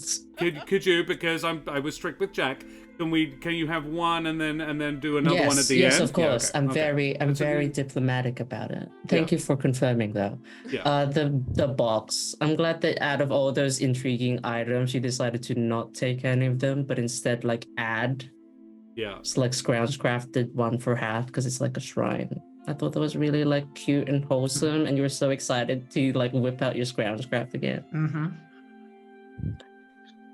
I really liked the conversation between Helvig and Trish, and particularly I really liked the moment where Trish was speaking about the killing people with remorse, because it's something that I hadn't necessarily, like, obviously Trish talks a lot with Helvig over, well, obviously Celinox hasn't seen it, but I've seen those conversations where you're like talking about killing someone for the curse, and it's all just quite like, that's what needs to be done.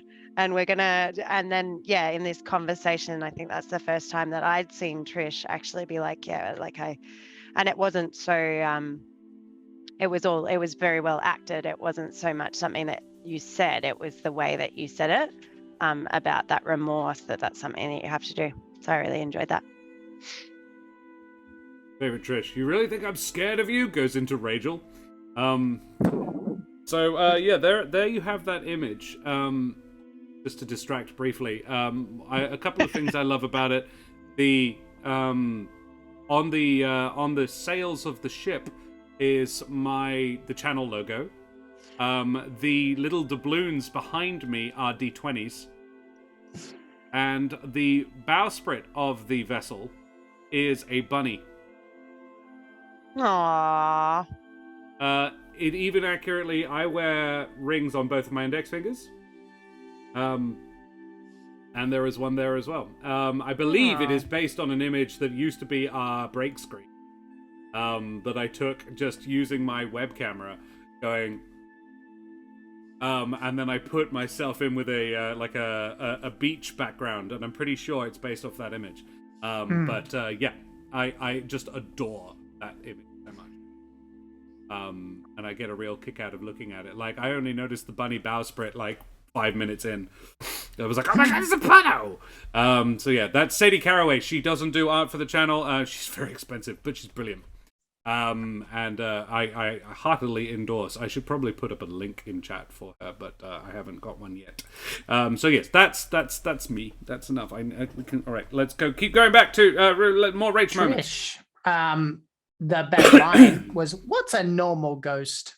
Like, I thought that was wonderful. And as far as the best moment in general, I think it's it has to be the interaction with the box. Just seeing her have a moment of just pure joy, unadulterated, uncorrupted, just, oh, I get to be creative and have this moment. And I noticed as well, everyone like in character and out of character was completely silent, because it seemed to me no one wanted to ruin this moment and watch Trish kind of be a kid again and go, I'm gonna get some daisies and I'm gonna do this, and everyone's like just kind of watching it happen. It was amazing. Rach chose the Mapatch race exclusively for scrounge crafting. She was like, so that is fun. just so cool, and it's so vibes so well with me, and it's become part of that has become Trish. And Trish's backstory is that her family ran a scroungecraft shop. They just had random shit that people could come in and buy to scroungecraft with. Right. And her dad would give her stuff to make stuff out of. Just like, here, have some weird shit no one wants. See what she makes out of it. And she would just make shit. And I just adore that sort of that backstory, and that reinforces exactly what I said. You saying that makes total sense with the way she interacted with that stuff. That was pure joy. Which was so cool because that was conveyed without knowledge of the backstory. But now that you've said it, I'm like, that tracks. Which is so cool. Yeah. You should do a lore channel command, Josh. With little snippets for like the logo info for other fun facts about your work. Ooh, that'd be cool. We could do that for character background and stuff too, for people who just come in. That's a good idea. The lore right. I also had a thought about the box in Burrowvia where a group of ravens is a kindness. There was an act of kindness there as well. I'm like, yeah, very clever. I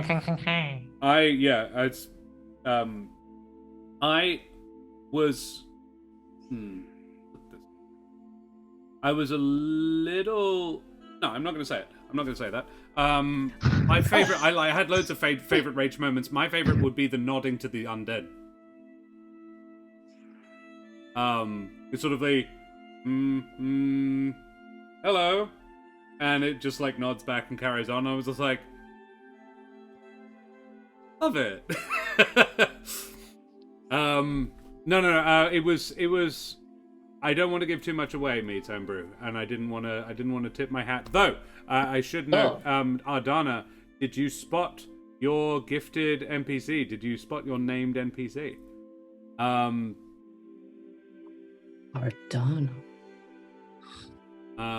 Yeah. So yeah, my favorite rage was that interaction because it's for a character that's rage based. I was like, I don't want to provoke anybody. Smoothie would be mad. I think I did. Yes, good. Not necessarily the last we've seen of it. Oh, now the gears are turning. My second favorite rage moment. Yeah, that's right. Yeah, wait, have you said yours? Yeah, say yours first. Yeah. Oh, okay. My favorite is probably saying to Smoothie, "You sound like me a year ago." Because he really did.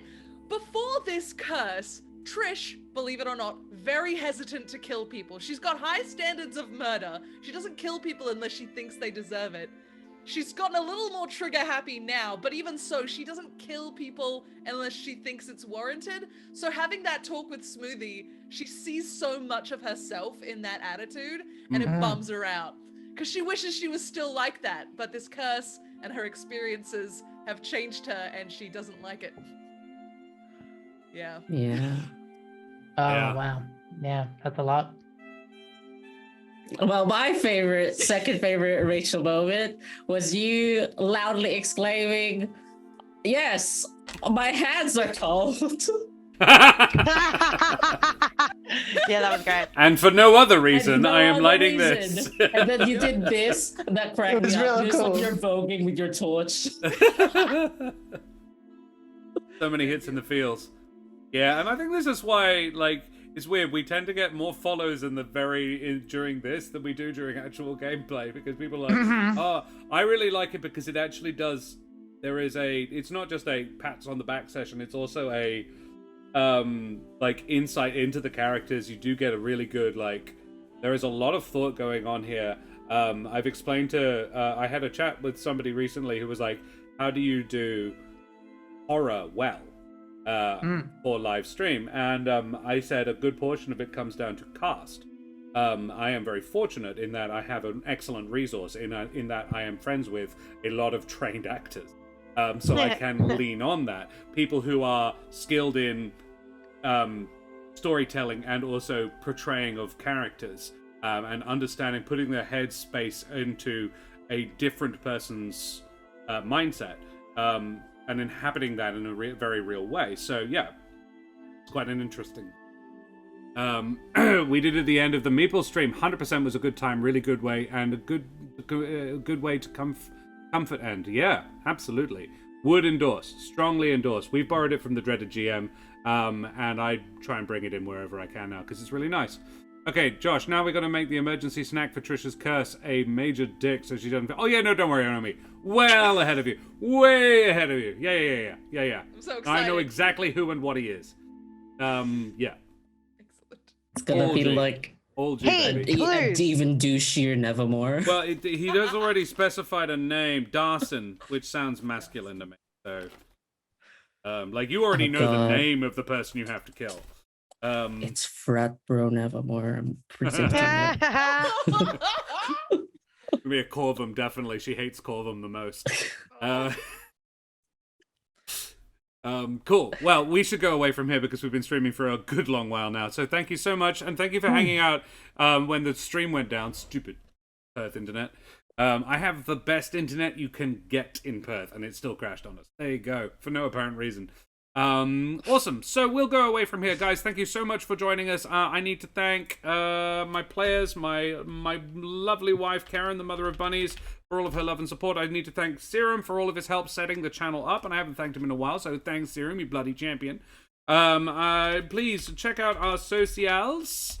We have all of those. We have the YouTube,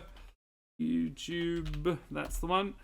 We have a Discord if you want to come and hang out. I will put the rules for my scarecrows up in the Hung Drawn Quarters, which is our sort of main space on our Discord. If people are interested to see what I have done to them to change them, basically just pump them up a little bit, made them CR2 instead of CR1, I think. And we also need to thank oh yes, of course, I must thank Sirenscape for the music, the sounds you're hearing. Thanks to Wooden Forge for the joy they're bringing. You can buy your own stuff, it all comes straight from a tree. Recommended by me, shaped by Aaron and Nate, shipped to thee. So I thank Wooden Forge for the affiliate, so I can share it with ye.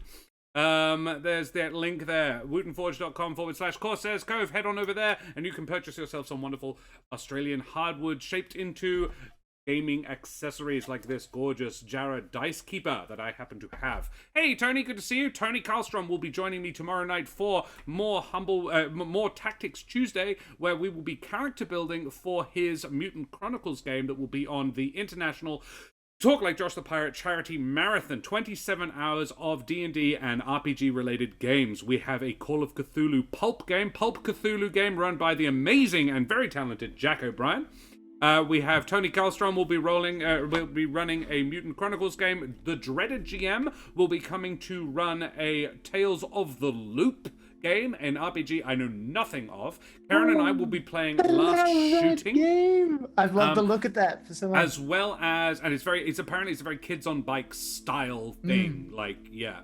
And then there will be a whole mess of 5e as well, including the penultimate episode of this series. Just 2 weeks to go.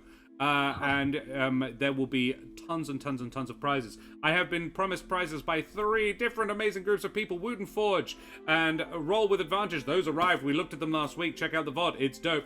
And Meeples of Dragons have made a promise for prizes as well. Very exciting. New sponsor. More info on that next week. So, champions, who the absolute heck are you all? Rach, who the heck are you? And where and why should I buy your book? Hello, my name is Rachel Fukar. I'm a writer, actor, creative trash at large. You can find me on Twitter, Instagram, and TikTok at Rachel Fukar, because that handle is always free. Thank you, Dad, for giving me a weird last name. And you can find the book that I wrote, The Rings of Mars, right here on the internet. It's a sci-fi adventure thing strong female lead, if you're into that kind of stuff, yeah, read it, and I will be pleased. Please. A whole stream without a threat. Golf Lovely. claps, everybody. There was a threat. It was directed at a scarecrow. Oh.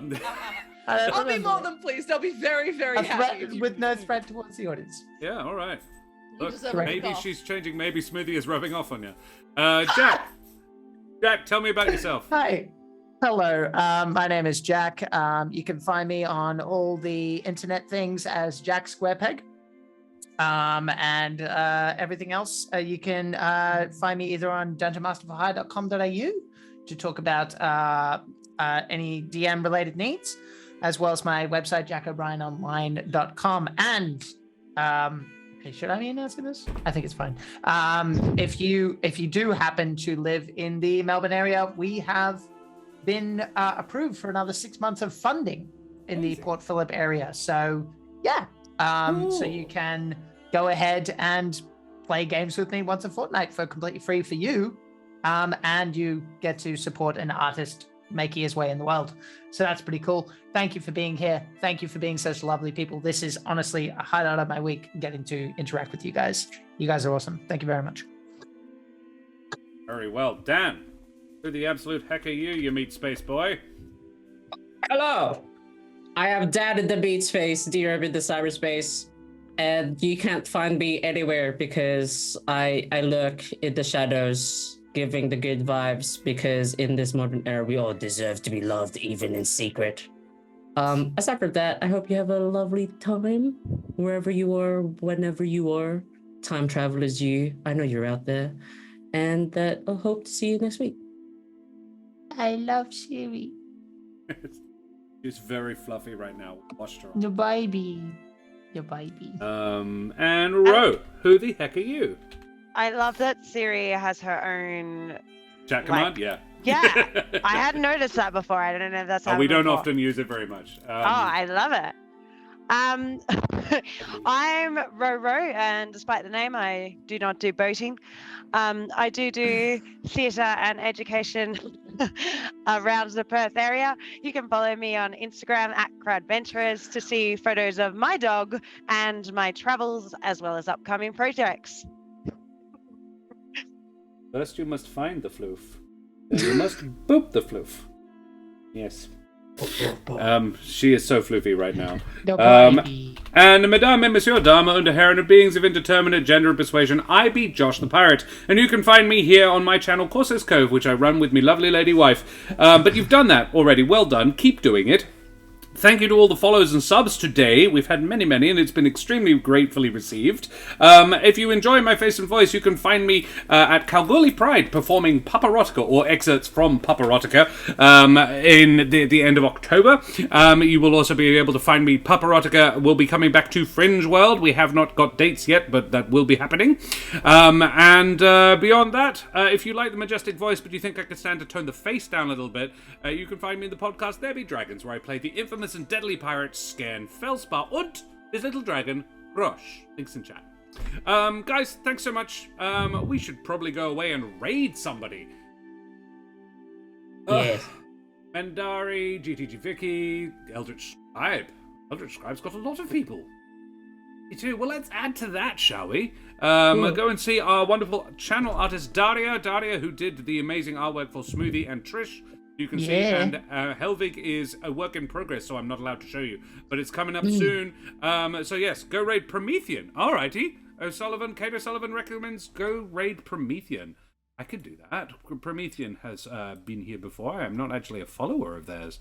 Alrighty. Well, then I need to look to that. So, let us go and raid Promethean. Thank you very much, Kate. Yeah, dead set. We will do that. Well, guys, we will go away from here now. Thank you so much for joining us. I will just run a quick ad and stick around for that raid. Say goodbye, everybody. Bye, everybody. Bye.